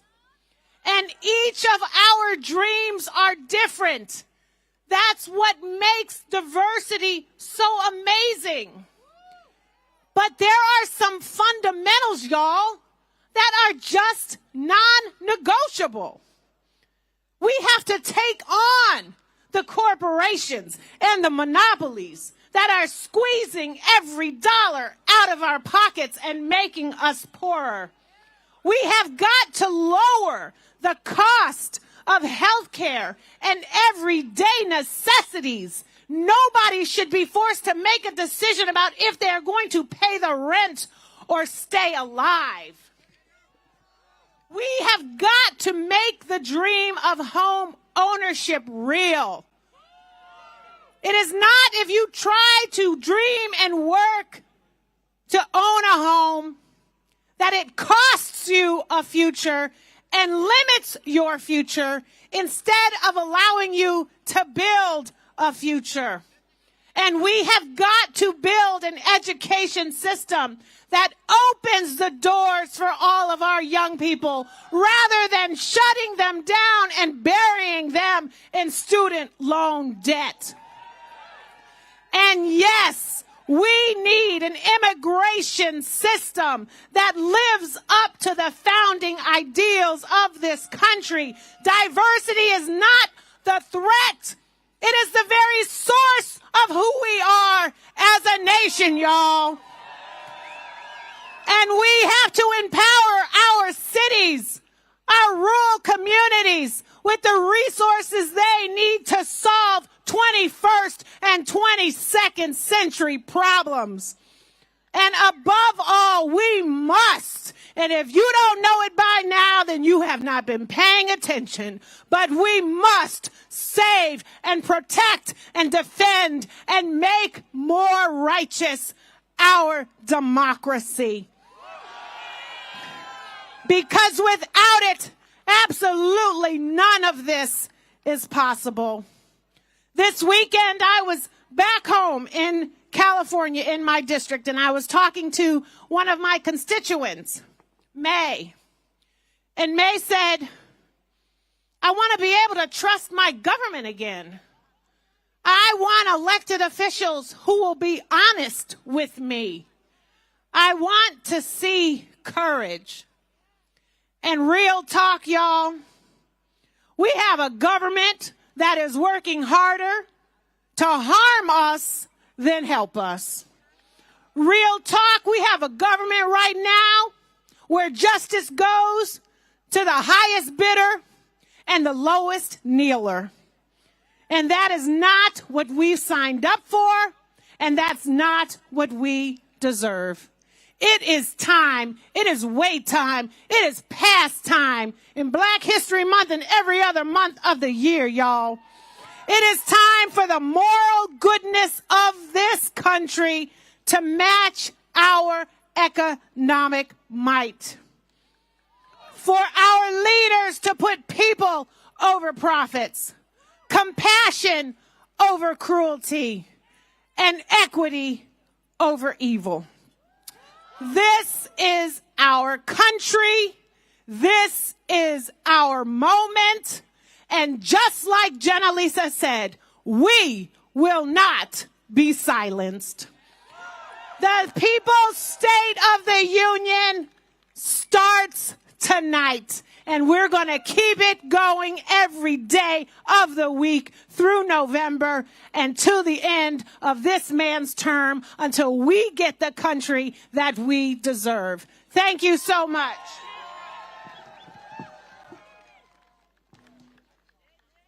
Well done, well done. All right, all right, all right, all right. California love. Don't make me crip walk up in here because I'm from that generation. Coming to the stage next from the great state of Massachusetts. How many of y'all want to see the Green New Deal? Okay, we like breathing. We like clean air, right? We like clean water. Green New Deal, we like it. Coming to the stage right now is the champion of the Green New Deal, a man who has fought for justice, for equality, and for a country we can actually breathe in. Give it up for Senator Ed Markey. He is going to be reading a story from Glattis Vega, the president and CEO of La Colaborativa in Chelsea, Massachusetts, which has been providing critical resources and support to Chelsea and the greater Boston region since the year of our Lord 1990 by empowering Latino individuals and families, promoting educational opportunity, advocating for social justice, and fostering economic empowerment. Give it up for Senator Ed Markey. Wow. Joy Reid, what a job she is doing tonight. Just absolutely incredible, Joy. Thank you. Thank you all for being out here this evening. Tonight, I am not in the U.S. Capitol for Donald Trump's State of the Union address. I am here with you at the People's State of the Union because the State of the Union should be a moment of truth, a reckoning with reality, a commitment to the common good. But under Donald Trump, it has become a lies-a-palooza that goes on for hours. With him, if he was Pinocchio, his nose would stretch across the entire length of the floor of the Congress this evening. It's one big lie, a made-for-TV spectacle, a bogus sales pitch, and a slap in the face of the millions of Americans who are living through their struggles each and every day. Trump will stand before Congress tonight and say that everything is fine. He will say the economy is the best ever, while working families are drowning under the weight of health care bills and housing costs and food costs and Trump tariff taxes. He will say the system is working and that we need more corporate tax breaks while the billionaire CEO cronies loot this country under the cover of manufactured crisis. He will say the country is safer while immigrant communities live in fear of masked agents ripping parents from their children and innocent people are murdered in our streets at the hands of ICE thugs operating with impunity. This is not a State of the Union address. I will legitimize. So tonight, I stand with you with an urgent message. We cannot agonize. We must organize against Donald Trump in 2026. And we must fight back because Donald Trump is doing to our country, and it is something that cannot be allowed to continue. Because I will not stand while this administration attacks immigrant families and uses ICE as his own private army to use a paramilitary force that terrorizes entire communities. I will not stand by while they gut our health care system, undermining Medicaid, Medicare, the Affordable Care Act, our education system, our environmental justice funding, and looting all of that money to give tax breaks to millionaires and to billionaires. I will not stand by while they target transgender people, demonizing trans kids, banning them from schools and sports, and trying to erase their very existence from public life. Trans rights are human rights. They cannot be trampled. I will not stand by while they roll back civil rights protections, undermine reproductive freedom, rig our tax code so that billionaires pay less while the rest pay more. Every time I vote against a Trump nominee or a Trump budget, I draw a line for you. A line between democracy and authoritarianism, a line between justice and cruelty, a line between government that represents we the people and one that glorifies we, the Epstein class. And I will keep drawing that line every single day. But I know that voting no is not enough, because what is at stake at this moment is not a single bill or a single nominee or even a single presidency. What is at stake is whether the United States of America remains a democracy that works for the many or becomes a dictatorship that serves only the few. We are living in a critical moment, and we must fight back. Trump wants to scare us into submission, but when he rolls back our rights, we roll up our sleeves. And that means we must be louder, we must push back harder than ever before. So I'm here to ask every single person out in the crowd and online, will you fight for our future? Will you fight for our democracy? Because we know that we must defund and abolish ICE. We must get ICE out of our cities. We must remove RFK Jr. from any public health position that puts lives at risk. We must say out loud that vaccines work. We must fire Kristi Noem and Kash Patel for their lawlessness and complicity in the crimes that we have seen committed right before our eyes. We must reverse Trump's disastrous tax cuts for the wealthy and instead invest that in relief for working families. And we must save Medicare and Social Security and expand funding for Medicaid. We don't need endless warfare. We need universal health care. We need Medicare for all. The real security Americans need is a livable future. Affordable housing, free college, clean air, clean water, clean energy, and a Green New Deal. That is what we need. And we must impeach Donald Trump. We are not going to allow him to steal this election. We are not going to allow him to terrorize black and brown voters from going to the polls. We are going to stand up. We are going to fight. If he puts the Marines and the Army out on the streets this October and November, we're going to come out by 10 million people, 20 million people, 30 million people onto the streets of this country and shut this country down for democracy, for our ability to have an election. So this is not time to stay silent. This is a time to stand up and fight. When the Minutemen and Minutewomen were taking on the most powerful military in the world, they were knocked down. They were not knocked out. They got up. They fought. They won. When the abolitionists fought, they were knocked down. They were not knocked out. They got up. They fought, and they won. When the suffragettes were out, they were knocked down. They were not knocked out. They got up. They fought, and they won. When Martin Luther King Jr. and Coretta Scott King began a movement, they were knocked down. They were not knocked out. They got up. They fought. They won. Same-sex marriage, universal health care. They were knocked down, they fought, and they won. And we are going to fight, and we are going to win. We are knocked down, we are not knocked out.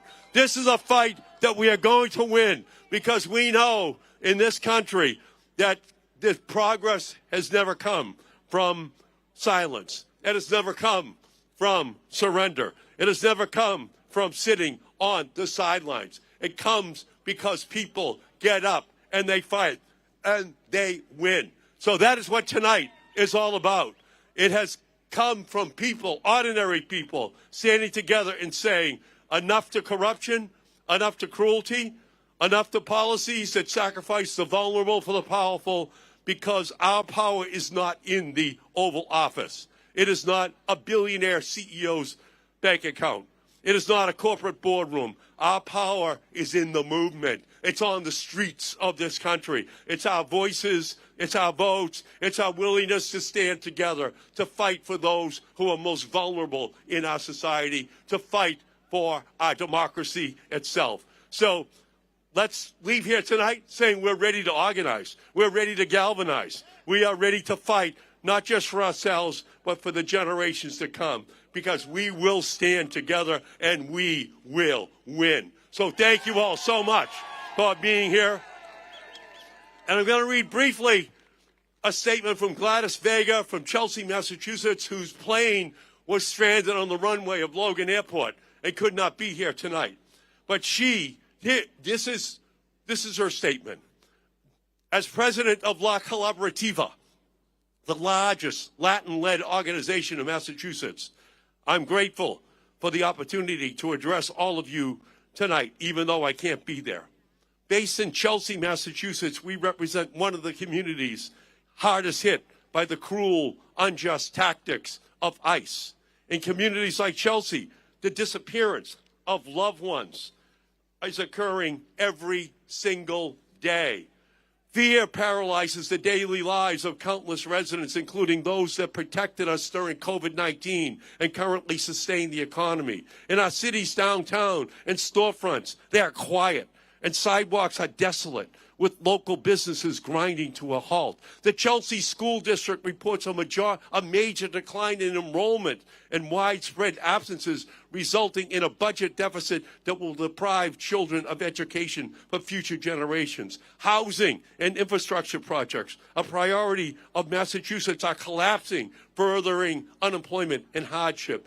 In communities like Chelsea, people are vanishing into thin air. Quiet mornings are punctuated by jarring violence. Students are assaulted by ICE agents sitting outside the high school. Hardworking residents are torn from their vehicles in front of their children. Families hopelessly search for signs of their loved ones who have stopped answering their phones, stopped replying to texts. They frantically call hospitals, scour social media, and come to La Collaborativa. This is the message of Glattis Vega to America tonight. It is that this must stop. This is un-American. It is illegal. It is unconstitutional. And the people are going to rise up and fight for Glattis Vega and all of those poor people who today need to know that the People's State of the Union is the beginning of a long fight that is going to result in the end of Republican control of the House of Representatives and the Senate in the United States of America in 2026. Thank all of you for being out here tonight. Thank you for your willingness to stand and fight. Thank you. Oh, my goodness. Thank you. You're going to get us that tariff money, too, aren't you? Where's my check? I know. Where's my check? That's what the senator's doing. He's going to get us our money, because otherwise we don't get shit. All righty. So there's a Shakespeare saying, it's a quote that I have in my social media profile.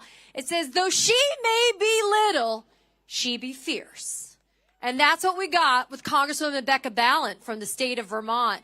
She put Pamela Joe in her place and then some just a week ago. And tonight she's joined by a very special guest, Mosen Madawi. Now, Mosen showed up for an immigration appointment, a citizenship appointment, and then was illegally detained for at least 2 weeks. Why? Because he dared to express a position that Donald Trump didn't like. And as we see, our free speech, our journalists our First Amendment under attack, the Trump administration is making one thing clear. It's only what he wants you to think and say, because everything else will result in you being arrested, thrown into detention. But what happens is the rule of law, when we've got judges and the rule of law doing what it's supposed to do, we have justice. Please welcome Congresswomen Becca Balint and Mosen Madawi. Hey, hey, hey! Nice to see you all out here tonight. We could not be more excited to be here with all of you. So I like to refer to myself as that scrappy little dyke from Vermont. But tonight, I'm America's scrappy little dyke. I'm a bare-knuckle brawler with a heart. And that's what we need right now. We need people who are both going to bring the fight, and they're going to do it with an open heart, with compassion for all people living in this country. So thank you for being here tonight. We are going to draw strength from each other. That's why we've come together tonight. Now, I know many people out here are feeling angry, and you're feeling anxious and frustrated. I get it. This administration is trying to break us, but they can't. Because, in the words of June Jordan, we are the ones we've been waiting for. We are the ones. We are the ones we've been waiting for that are going to change the course, are going to turn the tide on this dark, dark time. It's us. It's not that man in the building behind me who spreads division and fear. It's us. It's in our hands. And it is our collective courage that is going to make the difference. So I wanted to be out here tonight with people who are forward-looking, people who understand the stakes, and that we have to stand up for not just our individual rights, but for the rights of everyone across this country.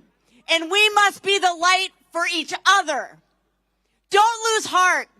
I am in the belly of the beast every day in Congress, and I have not lost heart. I have not lost heart. They will not break us. They will not break us, because we understand that is our collective power. That is much more powerful than any intimidation that this administration will bring to bear. And I wanted to bring my friend Mosen Madawi with me today because he has a powerful story to tell about standing up, not just for his own First Amendment rights, but for all of us. So I'm going to turn the microphone over to Mosen so he can tell you his story, and you will understand why he is an inspiration for so many people, not just back in Vermont, but across this country. Mosen, thank you for coming tonight. Please tell your story. Brothers and sisters, dear friends, my beloved community, it's an honor to be in union with you here. You, the American people, you are the people. It's also my honor as a Palestinian refugee, a descendant of the Nakba survivors, to stand here in solidarity with and to carry the torch for justice and for peace with Congresswoman Becca Balint, who is also a descendant of Holocaust survivors, a Jewish woman. If there is light, this is part of the light. 12 years ago, I came to this country carrying with me not only the experience of living under the Israeli occupation in a refugee camp without freedom, never tasted the freedom or the safety, but also I came carrying with me my inner child, a child that was deeply wounded by trauma. At the age of 8, I buried my brother. At the age of 11, I saw my best friend getting shot and killed in front of my eyes. At the age of 12, I witnessed an Israeli strike that killed several people and shattered them into pieces. I collected their body parts in my own hands, peeling off skin off the wall and collecting fingers off the ground to put it in plastic bags to honor their lives. But I'm not here to talk about the darkness of injustice. I am here to talk about the light of hope and the light of love. And this is something that America has shown me when I came here. In America, and for the first time in my life, not only I've experienced safety and love, but also I found the American people who hosted me, who guided me, who helped me to heal from my inner childhood trauma. In America, I learned that the human being is not the enemy. The enemy is the system that capitalizes on fear, on ignorance, and on segregation. The fear that divides Republicans and Democrats, the people. The fear that divides citizens and immigrants, the people. The fear that creates monsters and creates division in America.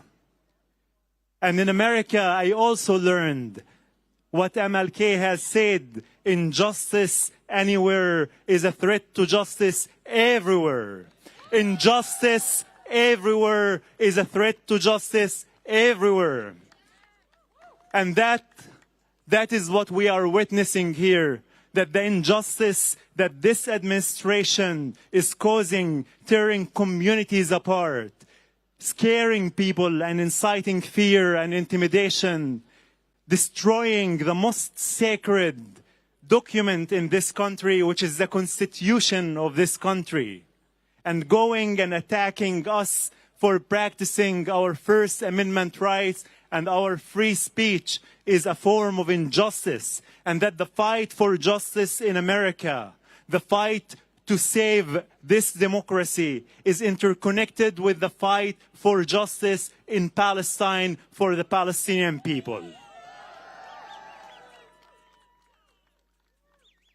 Now, about a year ago, the Trump's administration came after me during my citizenship interview, not for violating any law, but for speaking my truth, the truth from a place of love, from a place of empathy, from a place of compassion, my truth that I don't want to see children in Palestine or Israel or in America or anywhere else to suffer like I've suffered when I was a child.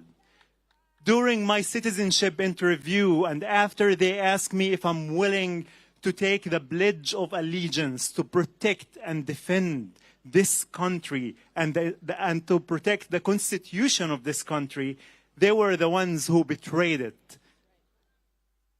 They detained me and took me out of there, handcuffed, and threw me in prison. They thought that they will make an example of me and that they would intimidate me. And they were wrong. Because our fight is a just fight. Our fight in America and our fight for Palestinians and our fight elsewhere is a fight for humanity. And if we believe in justice, there is no power that can intimidate us. The tools of this administration is to scare us, to intimidate us, so we can lose sight, so we can lose vision. But if we continue to unite together and work out and connect and fight from a place of love, not a place of fear, they cannot do that.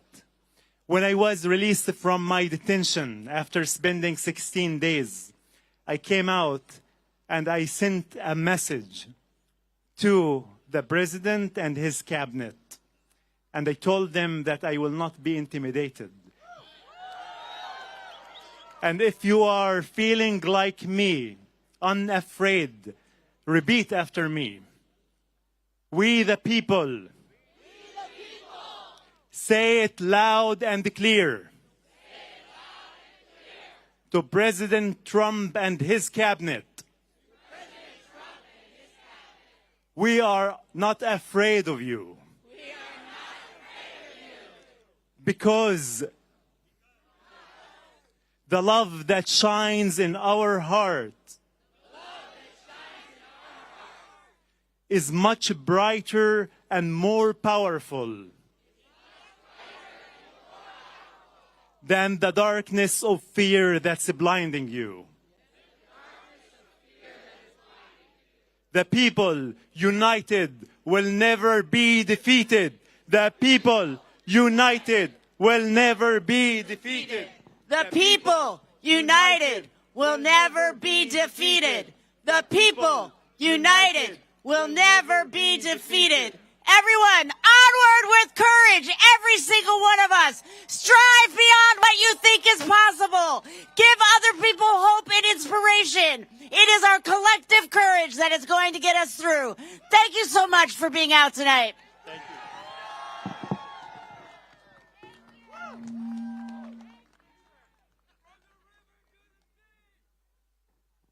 All right, well done, well done, well done. All right, y'all. You guys got energy? Now listen. Y'all good?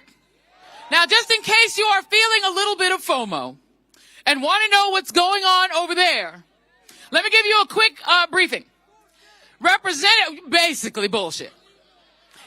Donald Trump is wearing a lot of makeup on his hand. Nobody knows why. Diapers are probably in place to make sure that he does not have an accident. He has cited the Dow reaching 50,000. One person applauded. People have their money on that being Pamela Joe Bondi. But before he even got a chance to speak, Representative Al Green of the great state of Texas. Now, I am not in favor of people attending that State of the Union bullshit tonight. But the one man that I kind of wanted to be there was Representative Al Green. And he showed up. And before Donald Trump could even get a word in edgewise or get to the stage, he held up a sign reminding Donald Trump that black people are not apes. Something you had to tell Donald Trump because he's not too bright. So what I will say to Representative Al Green, if you can hear me, I'm so in. Come on. Here, keep it going. Whatever you. Whoo. It's all right with me. Do not demonetize us, YouTube. I know it's a song that's copywritten. Let's now bring to the stage one of the strongest voices for justice from the Progressive Caucus, the emeritus leader of the Progressive Caucus, a sister, a woman that has fought for justice, for equality, for the people from the other Washington State. Please give a healthy round of applause for Representative, and she does embody that word, Representative, Pramila Jayapal, and she is going to be, yes! And she is going to be joined by Lauren Hirsch, who is one of the leading legal voices fighting for the Epstein victims. Give them a round of applause. That Joy Reid can sing too. Hey everybody, it is so good to be with you. Thank you for being out here in the cold at the People's State of the Union. I really appreciate Move On organizing this tonight and all the people that are on the live stream across the country, because this matters. It matters that we are out here and that we are not in that chamber. Because when we look at the People's State of the Union, people in Minnesota, in Illinois, in California, Oregon, who have stood up nonviolently and with tremendous risk to their own lives to this authoritarian regime that murders its own citizens in the streets and then lies about it. They are saying, not on our watch. People are saying not on our watch to an illegal and unconstitutional administration that kidnaps and disappears immigrants of every status who call this country home. An immoral administration that incarcerates tens of thousands of immigrants, including children in for-profit jails where 39 people have died in the 1 year that Donald Trump has been in office. We say not on our watch. Working and poor Americans who watch while Donald Trump makes billions for himself and his billionaire buddies using grift and corruption and stealing from the American people, all the while stripping health care and housing from tens of millions of Americans and driving up costs everywhere, not on our watch. And yes, our trans kids across this country who are sick and tired of being bullied because it's not trans kids driving up your rent. It is the billionaires doing that. We are standing up for our trans kids across the country. And of course, the survivors who are showing us exactly what courage and resilience looks like. My official guest for State of the Union is a constituent of mine who is an Epstein survivor, who is in that building right now, showing the strength and the face of courage to be in that building with Donald Trump speaking because they don't want him to not see them. They are demanding that they be seen. Because the survivors of this horrific global sex trafficking ring of Jeffrey Epstein's, the predators and the pedophiles who need to be brought to justice, will be brought to justice because of the courage and the resilience and the voices of these brave survivors. So yes, Donald Trump, we are out here instead of in there because our State of the Union is strong, because the people of this country are strong, and we will not sit down, shut up, move on, or be silenced. We demand that all the predators, the pedophiles, the grifters, the lawless agents, and you, Donald Trump, be brought to justice. It has been the honor of my life to work with real survivors in every single realm that we're talking about tonight. And tonight I have the honor to introduce a woman who has been an indispensable part of our Epstein survivor movement, who has been working with the survivors to demand that the United States hold these predators accountable. Yes, we should lock them up. And to make sure that we prosecute them, that we bring them down, that we hold them accountable, just like we see in the UK and around the world. Tonight, inside the chamber, Donald Trump will have to face those survivors the same damn way that I forced Pam Bondi to face those survivors in the Judiciary Committee. And so please join me in welcoming the amazing, the strategic, the remarkable Lauren Hirsch, who is the co-director of World Without Exploitation. Lauren Hirsch, give it up for her. Well, that is a tough act to follow. I am so honored to be here tonight with you, and especially with you, Representative Jayapal. This is one amazing woman who has stood beside these survivors through thick and thin. And we will make sure that every single file is released. And I know that they're over there making sure that every file is released. And you have exhibited extraordinary leadership. So thank you. For 30 years, Jeffrey Epstein operated one of the largest sex trafficking rings in the world. It was a vast web of powerful men committing horrific acts of violence against women and girls, and it was in plain sight. For decades, our government didn't just look away, but they buried the truth. While survivors were forced to carry unimaginable pain in silence. But this summer, everything changed. In September, Epstein survivors came together and made something unmistakably clear. The days of powerful men operating with impunity are officially over. And it has been a wild 6 months. But now we are in a serious moment of reckoning. Every day we're witnessing the untouchables collapse before our eyes. Prince Andrew is no longer a prince. He is no longer shielded by a royal title, and he faces criminal charges.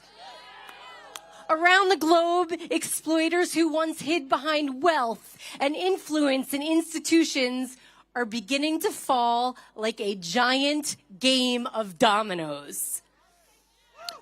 We aren't quite seeing that here just yet, but I'm pretty sure I heard you. It's coming.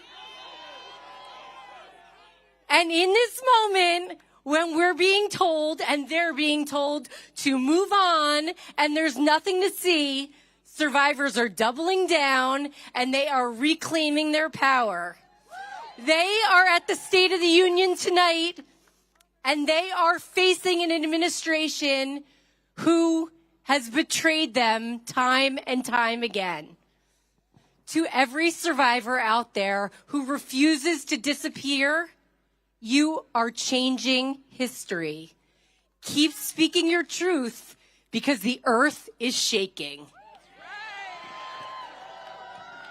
Give it up for Lauren Hirsch and the survivors across this country. We will bring justice. Keep standing up. Keep speaking out. Keep building our movement because this is our democracy. Thank you, everybody. Have a great night.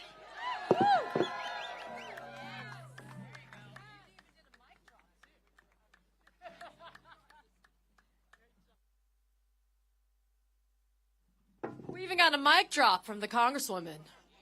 So there's one thing that we've always demanded as Americans. We want consistency in the fighters that we have that are in D.C. And the next speaker is someone who did that for us when he was in the House. He's doing that for us as a senator. Once upon a time, there was a time when people had the courage, they could have convicted Donald Trump in his first impeachment trial, and we wouldn't have to deal with this now. And the man who led that charge was a congressman from California by the name of Adam Schiff. And if there's anybody who understands what the rule of law is and the power of norms and institutions, it's Adam Schiff. And now as a senator, even though felon Trump, because look, you can be a draft-dodging, bone spurs convicted felon and still be in the Oval Office. Adam Schiff is now being targeted by the weaponized Pamela Joe DOJ. And yet Senator Schiff says, hell no, I'm not going to do it. Jeanine Pirro, hell no too. We have Senator Schiff here tonight. He has a letter. And it's from Alejandro Barranco. He is one of the 3 Marine sons, right? He is a veteran and a son of a landscaper that we saw on video working hard, because only in Trump's America can you be working hard on a Saturday as a landscaper, get chased down by federal agents, and get your ass beaten, right? Only in Trump's America. But Senator Schiff is here. He has a letter from Alejandro Barranco, one of 3 Marines in that family who have given everything in service of this country to only in turn see their father be punished. Please welcome a true fighter to our stage, Senator Adam Schiff.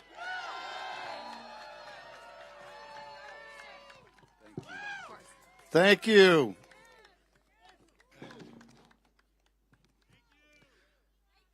Thank you. Thank you for being out here in the cold. Thank you for speaking truth to power. I am very proud to join you. Tonight, the president stands under the Capitol dome, claiming that our union is stronger than ever. Of all the lies that he will tell in his long and rambling address, this may be the most painfully false. Due to his hate, his cruelty, and his indecency, we are more divided now than at any time since the Civil War. Trump's promises have all been broken. He promised to bring down costs, but inflation is up. He promised to bring back jobs, but manufacturing has fled. He promised to end trade deficits, but they have reached all-time highs. But no failure is more glaring, more significant, or more damning than his failure to bring our country together. In January of 2017, Donald Trump stood just a couple hundred yards from this place and took the oath of office for the first time, swearing to uphold the Constitution. As you recall, he painted a dystopian portrait of the country, which he described as American carnage. Little could we know at the time it was less a portrait of the country as it existed then, as much as a prophecy of what he would seek to bring about in the future. For he has created chaos in our streets. Masked, heavily armed, and poorly trained ICE agents and Border Patrol forces sweep through major cities, demanding to see people's papers. In the United States of America, they are demanding to see people's papers. They have detained citizens and non-citizens alike, shot people dead through their windshields and while laying face down in the street.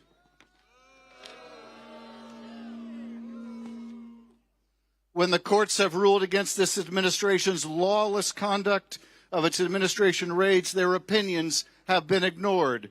When universities dare to protest, their federal funding has been cut. When law firms represent clients whose interests are adverse to the administration, they are punished. When media organizations speak truth to power, they are forced to pay him millions personally.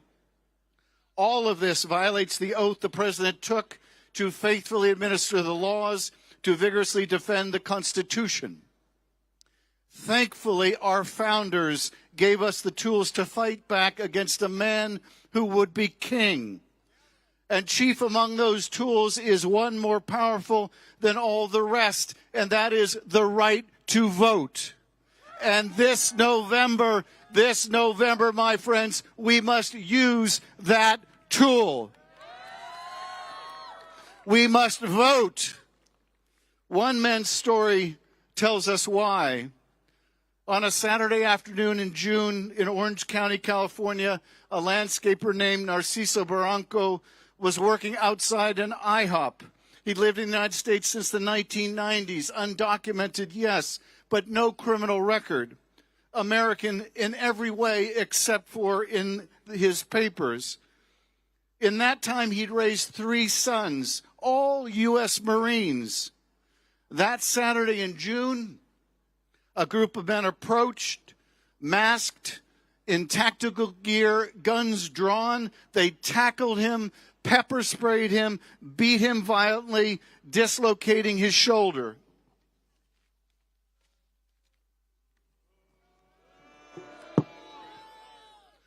They detained him, no food, no water, no medical treatment for 24 hours. When he was finally able to get in touch with his family over the phone, he had one request of his sons. He asked them to retrieve his landscaping tools and finish the job he was doing. I wish just a few of my colleagues in that building on the other side of the aisle had the same dedication to their jobs, to their oath of office, to the Constitution of the United States. Narciso Barranco asked his sons to finish the job. His son, Marine Corps veteran Alejandro Barranco, couldn't be here tonight. but he sent me this to read to you. What happened, he said, didn't just happen to an immigrant. It happened to an American family. Families across this country are living in fear, separated by a system that has lost its humanity. We can protect our laws without abandoning our values.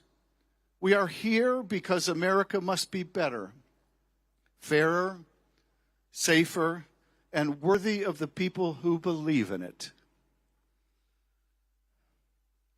Now, just a few weeks ago, Narciso Barranco thankfully had his deportation case dismissed by a federal judge. But tonight we must all heed the words of Narciso Barranco. We must take up the tools our founders have given us to protect our democracy and finish the job. Between now and November, the president will make every effort to discourage Americans from voting. He will make it harder to register and turn out.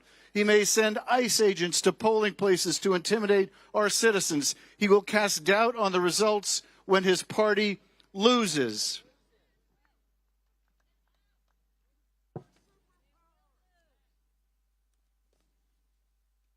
Our response must be to work harder, organize better, turn out higher than ever before. We must view every obstacle placed in our way as a challenge to be overcome with resilience, with defiance, as a gauntlet throw down that we must pick up.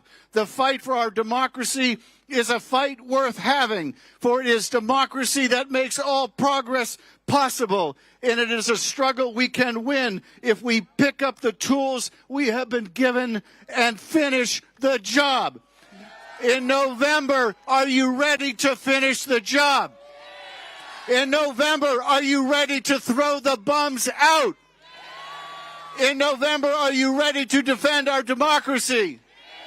In November, are you ready to push back, to fight back, and to save this country? Let us pick up the tools our founders gave us and let us finish the job. Thank you, and God bless you for being here. Thank you so much. Thank you.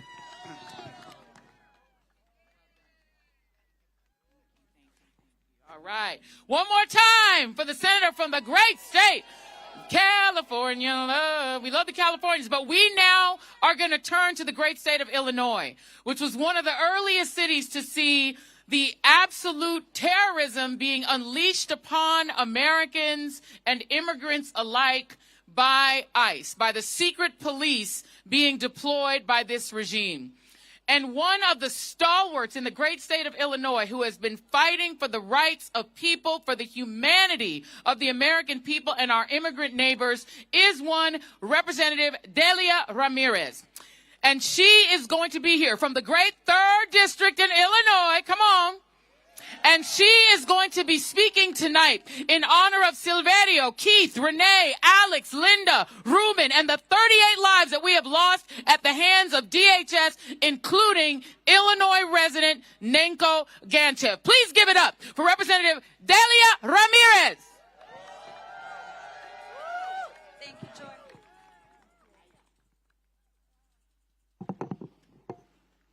Folks, in 5 months, you're going to be really hot. Just remember that, okay? I'm trying to remind myself of that. Well, hi, everyone. Buenas noches.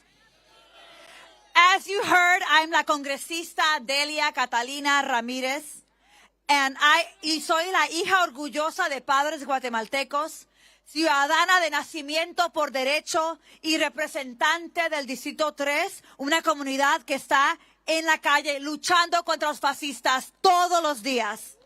Yes, I said it in Spanish.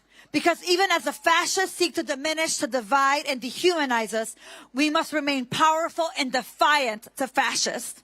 You know, I talk a lot about the authoritarian playbook and how this administration casts the other as enemies, weaponize fear, perpetrate corruption, and reward cruelty and abuse executive power. But tonight I want to talk to you about the Trump and his administration and their abuse. They're abusing the power of government to persecute dissent. They're abusing immigration enforcement to terrorize us. They're abusing detention to punish our neighbors. They're abusing the military to occupy our cities. They're abusing federal resources to enrich their donors, their campaign donors. They're abusing the justice system to silence survivors, discredit victims, and avoid accountability. We need to see that everything that Donald Trump and his cronies are doing are interconnected abuse intended to intimidate us, to control us, and to try to destroy us. They want us small and they want us silent. And they've tried to silence us by chokeholds, by full body restraints, by criminal charges, by care withheld, by reckless chases, by people disappeared and even executed. But let me tell you, today in that gallery, my seat is empty, representing more than the 40 lives we have lost to the violence of the Trump administration, who want our resources, our freedoms, our lives to advance their imperialistic, fascist, authoritarian agendas. But here's the thing. They can try to persecute us. They're going to try to terrorize us, punish us, occupy, and discredit us. But they will never, ever silence us. Am I right? Because el pueblo unido jamás será vencido. We are the legacy of the leaders who look at abusers in the eyes and refuse to be silent, and we fight back. So tonight, I'm calling us to remember who we are. We are being targeted by a regime that wants to break our resistance, make an example of us, because in fact, we are strong. We are powerful, and we are unafraid. We persist and we lift our voices. We defy their control because our resistance defies the state of the union. And here I can tell you that the state of the resistance is strong. So look, tonight, I'm not interested in moments of silence. I'm not willing to sit there silently while the abuser-in-chief lies, manipulates, and gaslights the American people. I stand with el pueblo, with the people, defiantly speaking the names of Silverio, Keith, Renee, Alex, Linda, Ruben, and the 38 people who have died in ICE detention since the start of 2025. I'm talking about Lorth, Eber, Victor, Paradi, Luis, Geraldo, Luis, Nenko, Delvin, Far, Jean, Shiraz, Pete, Francisco, Kai, Gabriel, Hassan, Leo, Miguel, Hubing, Norlan, Ismael, Santos, Oscar, Lorenzo, Chufang. My fingers, one moment. Tien, Isidro, Johnny, Jesus, Abelardo, Marie, Nan, Brian, Juan, Mesquim, Sarahwed, and Henry. Tonight, I ask you to be as loud as you can and say with me, we demand justice. Say it with me. We demand justice. We demand justice. And that is why we will melt ICE and dismantle the Department of Homeland Security. We will defend our democracy from authoritarians, fascists, and those who believe it's for sale. We will uphold our shared humanity from Chicago to Palestine to Congo. And that is just the beginning, because we're going to build a future where we're free from being priced out, defrauded, displaced, or expelled. A future where we're free from exploitation, trafficking, deportation, detention, occupation, and genocide. A free day from economic exploitation, poverty, slavery, income inequality, wage abuse, discrimination, and intimidation. A day where we are free from the oppression and the inequity that have defined our community's experience of being American. So my ask for you today, America, neighbors, constituents, is that we demand more together. A future in which our rights and freedoms mean working people have every single thing they need to thrive. And are we ready for that kind of world? Are we ready for that kind of America? Are we going to fight like hell for it? Because listen to me, and listen to me loud and clear. We have the power to organize, to build coalition, to practice solidarity, to shift the narrative, and to take care of one another, because we're already doing it together in the people's State of the Union. Because the people and the power of the people is greater than the weapons that they would wield against us. So together, juntos, we will create a more just, a more peaceful and loving world. And the key is together, juntos, let's go.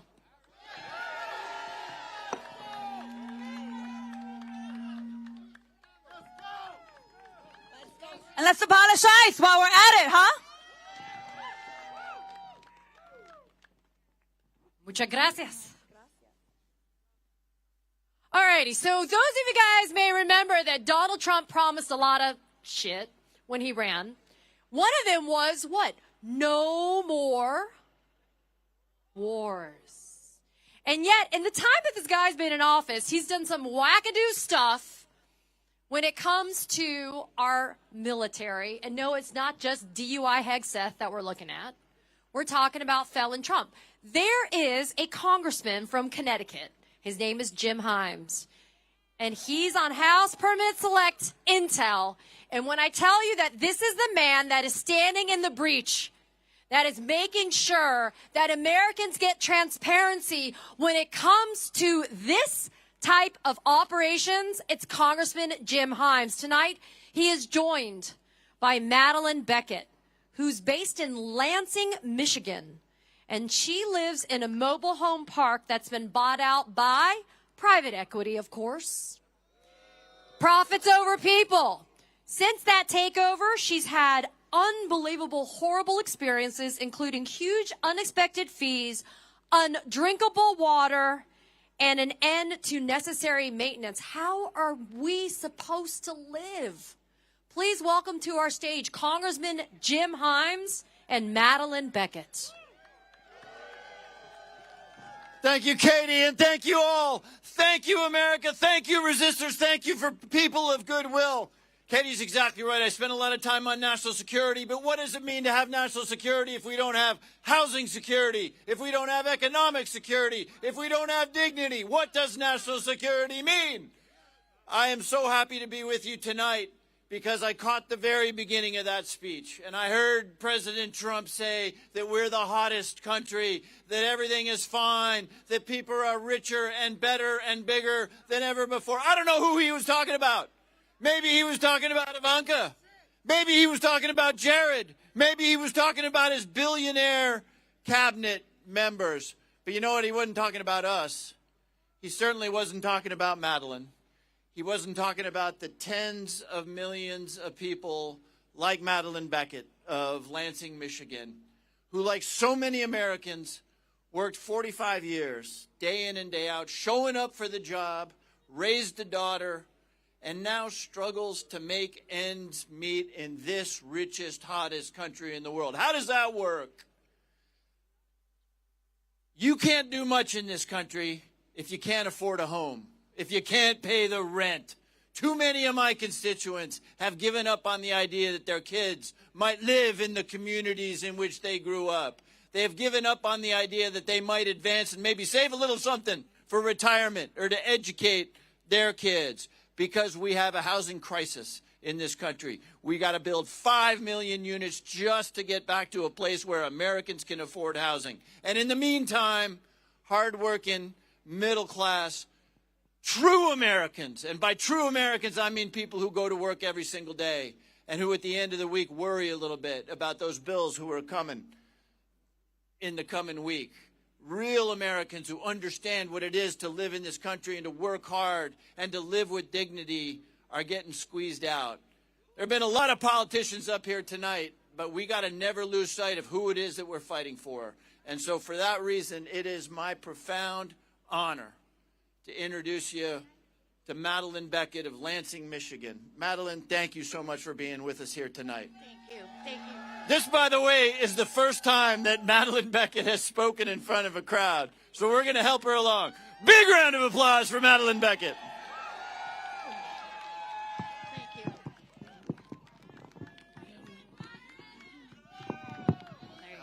that's fine. Thank you. Yes, I'm nervous. My name is Madeline Beckett. I'd like to thank all of you for having me here tonight. I'm very honored. I live in Windsor Estates, a manufactured home community in Diamonddale, Michigan, just outside of Lansing. I'm here tonight because private equity has stolen my retirement, turned my life upside down, and soon will leave me homeless. I spent 45 years working as a bookkeeper. I traveled a lot for my job, so living in manufactured communities has always been convenient and affordable. They were good places to live. They were safe. Neighbors looked out for one another. Upkeep was easy, and we could count on maintenance by the park owners. The best park I lived in was Windsor Estates, which convinced me that's where I would go back to buy my last home that I'd get to pick. I made a financial plan to determine what I could afford, and I bought my last house in Windsor. And it was great. It was exactly what I hoped for, and it was a good neighborhood. Then the private equities came along, and the first place they bought was only there for 6 months. Then they just sold it to another firm, another private equity, and they took advantage of the fact that we're trapped. We can't move our homes. They raised the rent. They added all kinds of fees. They reduced their staffing. And they bleed people like me dry. They're now charging us water, which used to be included in the rent, and that's over $100 a month. Plus, we get to pay them an administration fee and pay for our trash, which also was included in our rent. Thank you. The best thing about it is we paid, Oh, I'm sorry. Yeah, the government subsidized the buying of our park with a loan from Freddie Mac.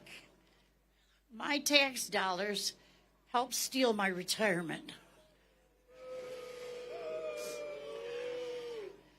After all the added costs, I am now on the verge of being homeless. I don't have anywhere to go. I started going to meetings of the local homelessness coalition to figure out what to do when I lose my home. I've had to take on a roommate at my age. Seriously? Every month I have to borrow money from a friend. I now owe her over $5,000, and I don't know how I'll ever pay her back. I don't even know how to properly thank her. Without her, I would be on the street right now. But I'm not going to sit back and take it, and neither are other people in the mobile home community parks all over Michigan and the country. If I can stand up now and fight back at my age, in my condition, living on the edge of homelessness, you can too. Yeah.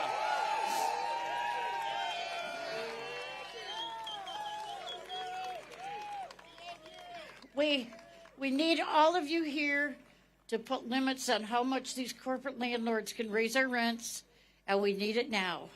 We need to stop shoveling tax dollars to the predators, and we need to stop it now.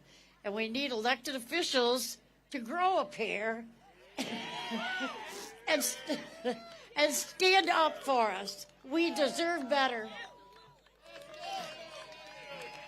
Thank you for listening. Woo! Thank you, Madeline. Do we think that Donald Trump knows about Madeline? Do we think he cares about Madeline? America is Madeline Beckett. That's who we're fighting for. Thank you, everybody.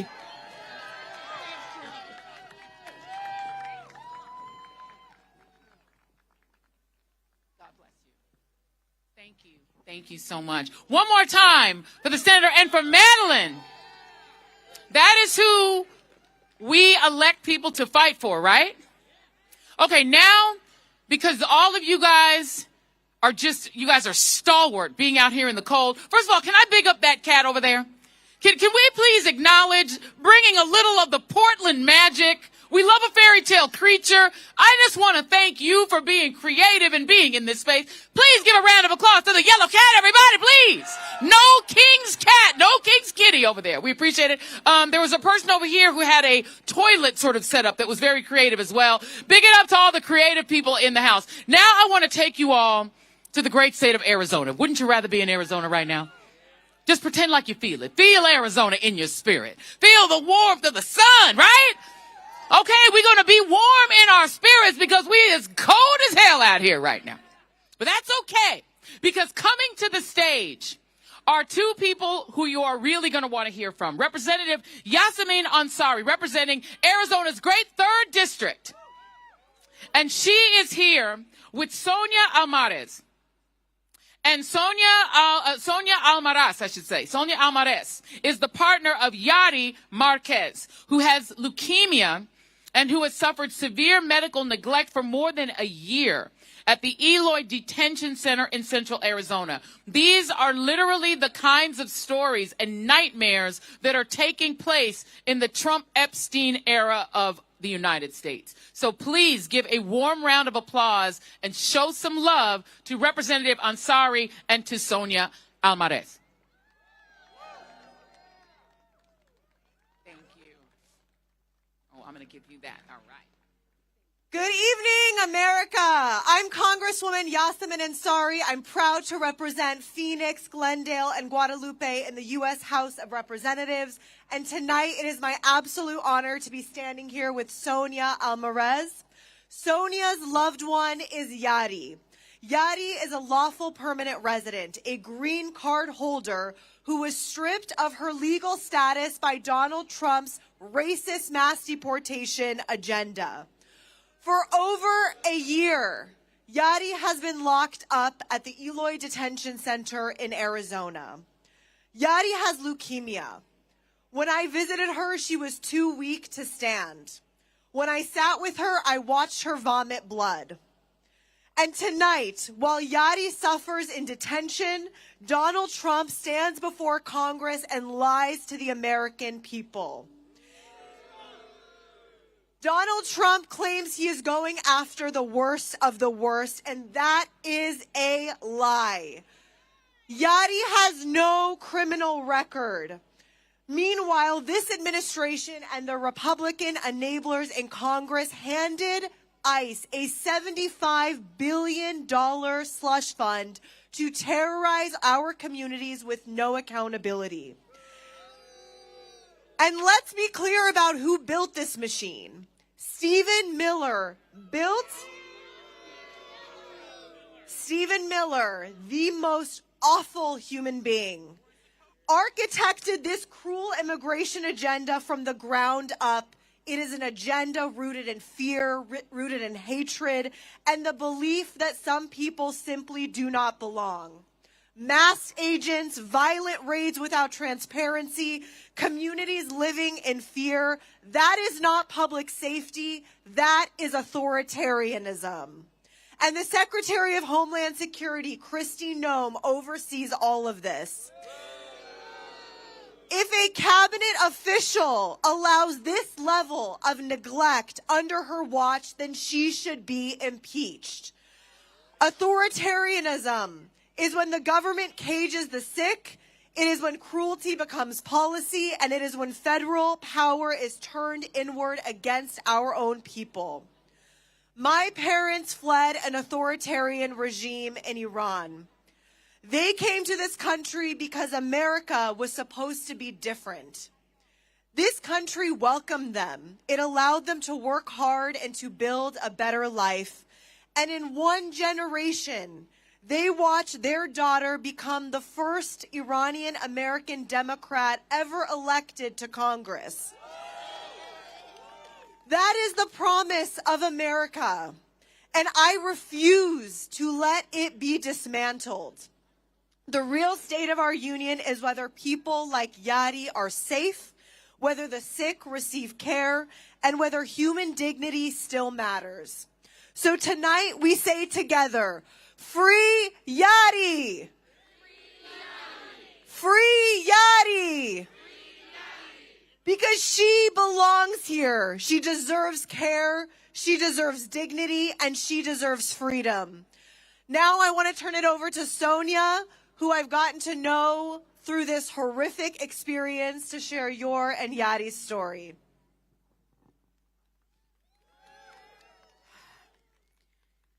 Thank you, Congresswoman Ansari. I'm honored to stand with you tonight to expose Transreal's State of the Union. Yadi is not a criminal, and for a year now, I have had to watch her healthy. I am so sorry.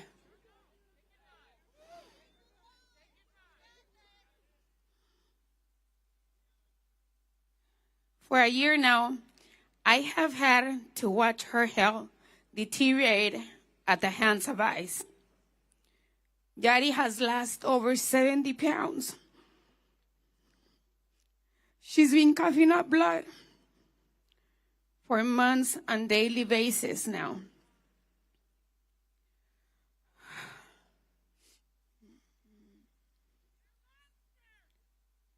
She's too weak to stand. She has been diagnosed with lymphedema and arthritis on top of her cancer, and now relies on a walker just to move.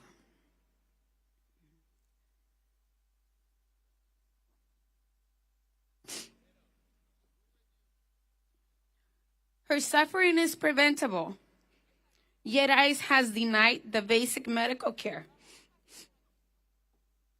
Yadi es una compañera amorosa, amiga y miembro de la comunidad que merece dignidad humana. We demand her medical release immediately. Exigimos su libertad inmediata para su cuidado médico. Let us get her back to health so she can continue to fight her immigration case.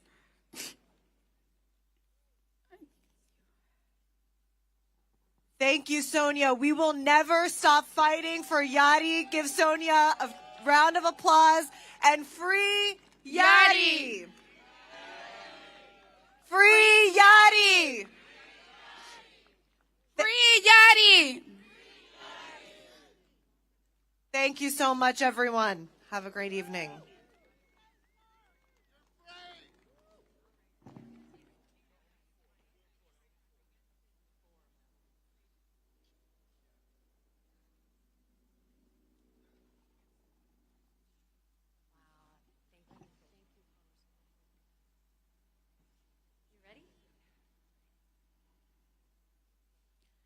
We appreciate all of you still being out here. We know it's cold, but this mission is very important.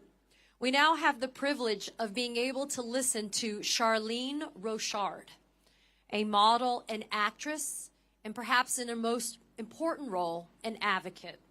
She is a survivor of the horrors of Jeffrey Epstein.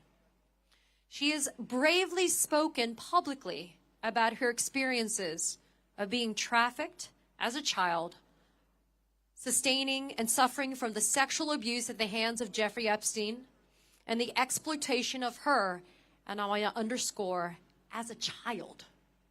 And yet the Republicans continue to want to hide from the American people and from the world the transparency that Charlene and the other Epstein survivors deserve.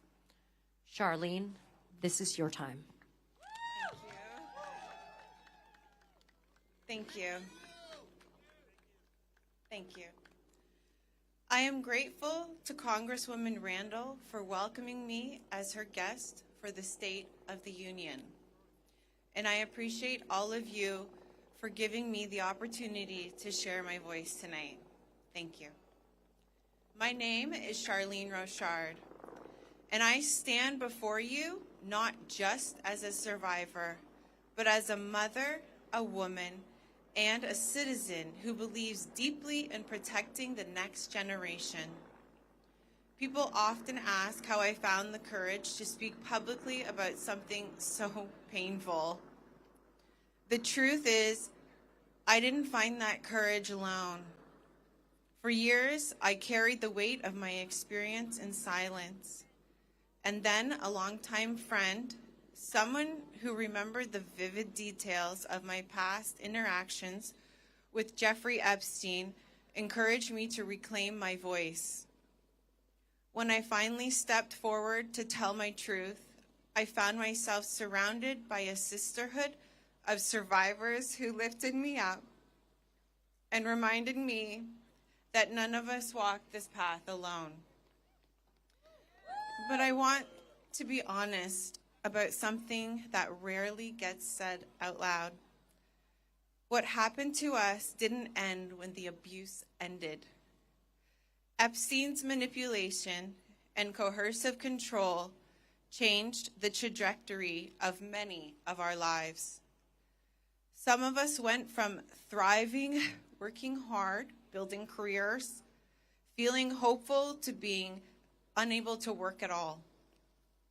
Some fell into depression. Some carried shame that was never ours to carry. For many of us, it has taken decades to overcome the impact of what happened, decades to heal, and decades to speak. And that is why I'm here tonight. I am speaking out because the next generation deserves better. Our children deserve a world where powerful people cannot harm others without consequence. They deserve a world where survivors are protected, not punished, for telling the truth. They deserve a world where silence is not the price of safety. I also want to say something that often gets lost in the noise. I believe that most of humanity are good people. Compassion, love, and peace are not abstract ideals, but are lived values. I've seen them in the survivors who hold each other up. I've seen them in the advocates who refuse to look away.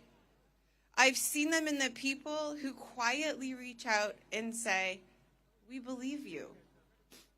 Tonight, as we gather for the People's State of the Union, we are reminded that protecting children is not a partisan issue. It's a human one. And it requires all of us, including every community, every family, every survivor, every ally, to all stand together in unity. My hope is simple, that by sharing my story, I help create a space for others to share theirs. And that together we build a future where no child's life is derailed by someone else's abuse of power. And no survivor has to wait decades to be heard. Thank you for listening. Thank you for believing in survivors. And thank you for standing with us as we fight to protect the next generation.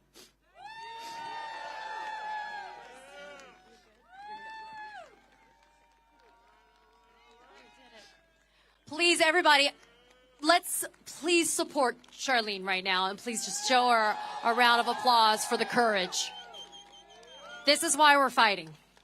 Thank you, Charlene.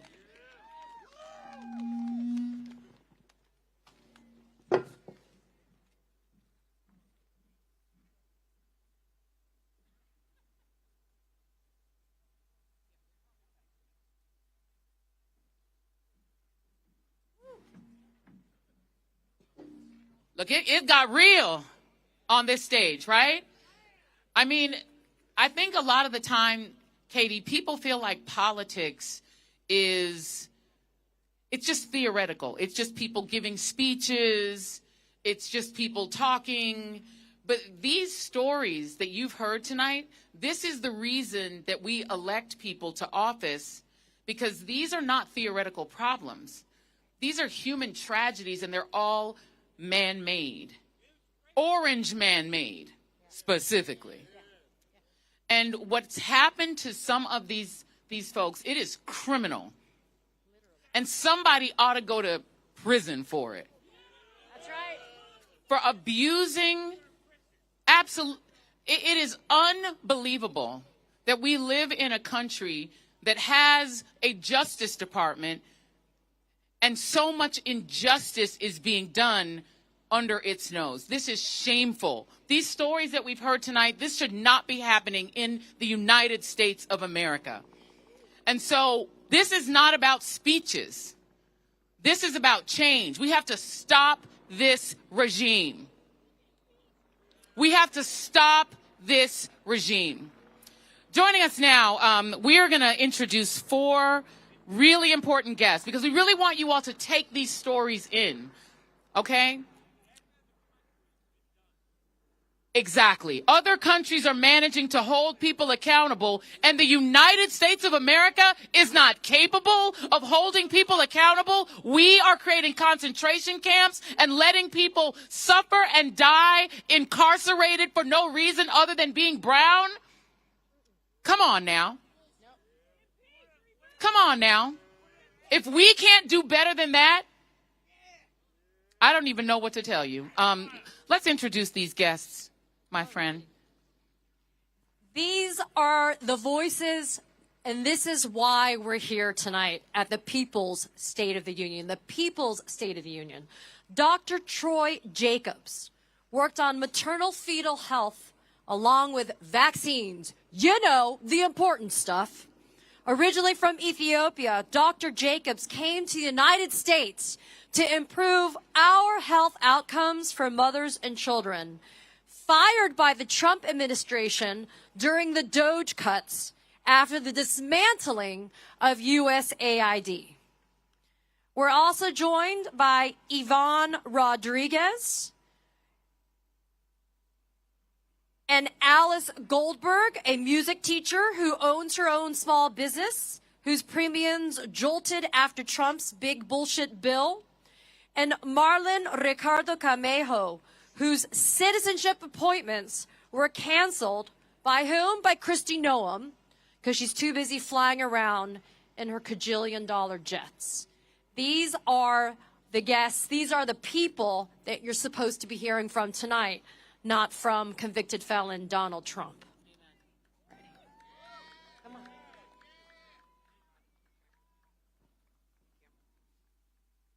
Okay. It's called, y'all.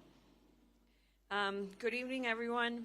My name is Yvonne Rodriguez. I work at the intersection of immigration advocacy and storytelling, and I'm here on behalf of Annie Lucia Lopez Bellosa. Annie was wrongfully deported while on her way to surprise her family for Thanksgiving. She was standing in the airport lobby waiting to board when agents scanned her ticket twice and claimed there was an error. Moments later, 2 ICE agents approached, handcuffed her, and took her away. She spent the night in detention, and less than 24 hours later, she was deported to Honduras, a country facing deep instability in a place she has not called home since she was 8 years old. Annie is a dreamer. She's a 19-year-old student pursuing a business degree at Babson College. She dreams of building a future not just for herself, but for others, opening her own business, uplifting her community, and supporting her family. Instead, she has been met with retaliation, fear, and attempts by the Trump administration and his vigilantes to deport her loved ones and separate her family simply because she dared to speak out. 2 weeks ago, a federal judge ordered the government to facilitate Annie's return to the United States by this Friday. The deadline is now just 72 hours away. And what has the government done? Only a request of a copy of her passport. No clear plan, no urgency, and no guarantee that she will be allowed to return safely to her family without being detained again. Annie is not a case number. She is a daughter, a student, a leader, and a young woman whose future is being held hostage by the Trump administration's regime and cowardice. Annie asked me to share this statement with you all tonight. I'm going to read it first in English and then in Spanish. I want to come home. I want to return to my school, to my family, and to the life I have worked so hard to build. I have done everything asked of me, followed every rule, and still I was treated as if I did not belong. I refuse to give up on my dreams, and I refuse to be silent.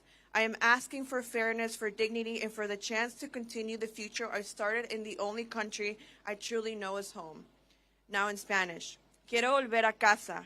Quiero regresar a mi escuela, a mi familia y a la vida que he trabajado tan duro para construir. He hecho todo lo que se me ha pedido, he seguido cada regla y aún así fui tratada como algo desechable. Me niego a renunciar a mis sueños y me niego a guardar silencio. Estoy pidiendo justicia, dignidad y la oportunidad de continuar el futuro que comencé en el único país que es mi hogar. The government has a court order. The clock is ticking, 72 hours. And we will not stop speaking until Annie is brought home. Thank you.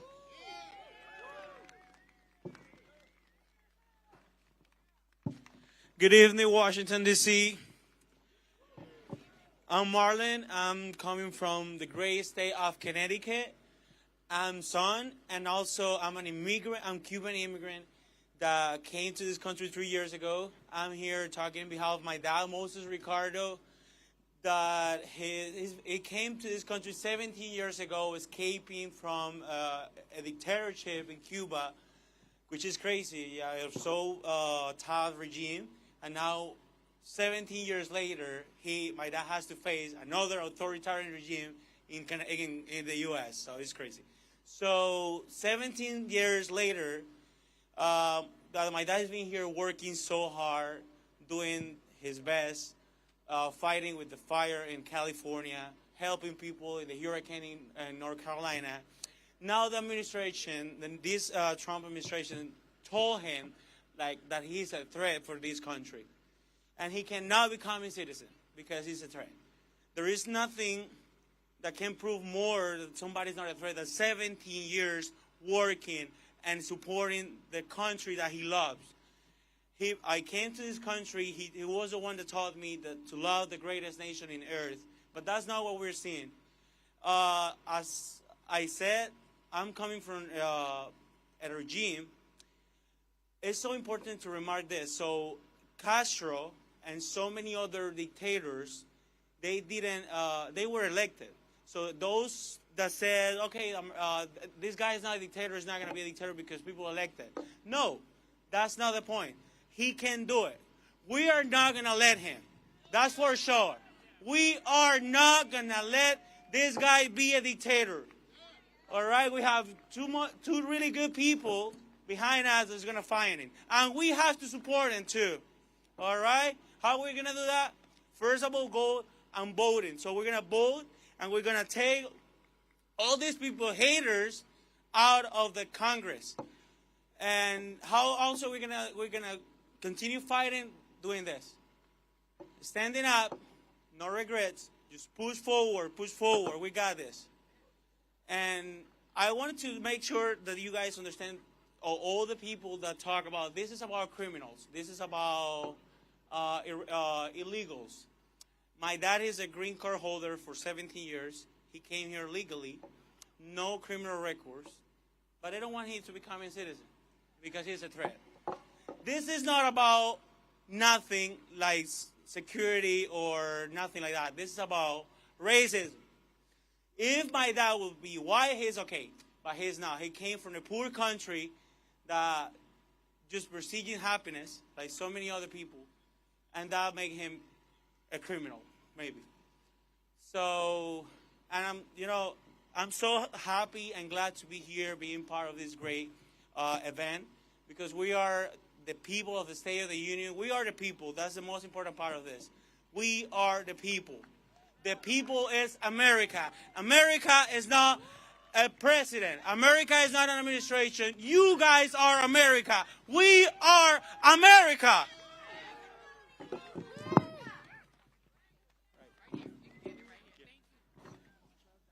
Hello. Good evening, people. It's been quite a marathon, right? I am Dr. Troy Jacobs. I am a pediatrician. I've had the joy and honor of being a pediatrician for 30 years, providing high-quality care, primary health care to children in the United States and around the world. I have also been doubly lucky for 17 of those years to work as a medical doctor at the U.S. Agency for International Development, working in both disasters and regular times, improving healthcare efficiency and effectiveness around the world. Unfortunately, this all came to an abrupt end in February of 2025 when I was in Ethiopia while ensuring that life-saving child health care occurred. Things like vaccinations, sick care, nutrition, water, and sanitation. What I have witnessed over the last year here in the United States is the impact of the current administration's added burden on families in terms of stresses, in terms of fears, and in terms of costs. Really a Trump health confusion tax on families. I see these disruptions and what they mean to families, including my own. People struggle with greater uncertainty, more fear, more red tape, more bureaucracy. Their care is fragmented. Children miss well-child visits, vaccinations, and routine care, things that are wanted by their parents and deemed necessary by vetted science and best practices. Families struggle deciding the right place and the right time for health care, whether they should take their wheezing child to a grocery store clinic, urgent care clinic, their doctor's office, hospital emergency department, or sadly too often they are dealing with these issues at home alone without any help. We shouldn't have to have a doctor or nurse in our family to be able to navigate the complexities of Medicaid, Medicare, or our health plans. But increasingly, this is what the current administration expects of American families. We need to come out of the cold and darkness of the last year and double down on eliminating the administration's health confusion tax. We need to return to good science, evidence-based guidance, and good practice. And this includes including humans in the loop, people like parents, pediatricians, nurses, and other child health providers, so that we have a place where pediatricians, nurses, and parents are not overburdened with the administration's health confusion tax. Thank you. Hey, I'm Alice. My artist's name is Melting Virgo, and I find myself here on stage tonight because my health care that I purchased through the Maryland Exchange went from $28 a month to $248 a month. Last fall, before the federal subsidies were cut, I was beginning to look into buying my first home that could double as a lesson studio, but that is just not a viable option anymore. But let me rewind. I earned my master's degree in energy and environmental public policy from the University of Maryland, College Park. Go Terps! So naturally, I ended up becoming a self-employed piano and voice teacher. Since I work on the weekend and during after-school hours, I spend a lot of time advocating for these policies that I care so much about. And sometimes my students take notice when I come back a little sweaty. And one of them said to me one time, wait, we can do something about climate change? She's 12, and she didn't know. And that made my blood boil. A 6-year-old, just the other day, turned to me and said, people are bad for the planet. I had to tell her, no, people aren't bad for the planet, but there are some people who are bad for the planet, and that is the billionaires who profit off of keeping us sick. They pollute our communities, predominantly black and brown communities, and then they make us pay the price. This administration is removing every single safety net imaginable just to turn around and give corporate welfare to the Epstein class. Every time federal lawmakers say that we don't have money to fund public services like healthcare, they are lying. We can make high-quality healthcare, education, transportation, and housing accessible for everybody. We can balance our relationship with our environment through indigenous leadership, and we must liberate everyone who's been abducted by ICE. This takes revolutionary optimism, and it also needs real-world organizing, which is why I recently joined my local chapter of the Democratic Socialists of America. No more doom scrolling. We must show up and create hope. One of the best ways I've found to create hope is to sing. I have a song that I wrote last summer in solidarity with our neighbors who are being abducted by ICE. It is in English and Spanish at the same time, and it needs some crowd participation, so I hope that you'll join me. And I'll also invite Joy up quickly to get this song going. And I'm putting her on the spot. She's never heard this song before. Okay, so I need you to hold down the underlying chant. We're going to do that in English, okay? It goes, they cannot imprison us all. They cannot imprison us all. They cannot imprison us all. They cannot imprison us all. No pueden encarcelarnos a todas. No pueden encarcelarnos a todas. No pueden encarcelarnos a todas.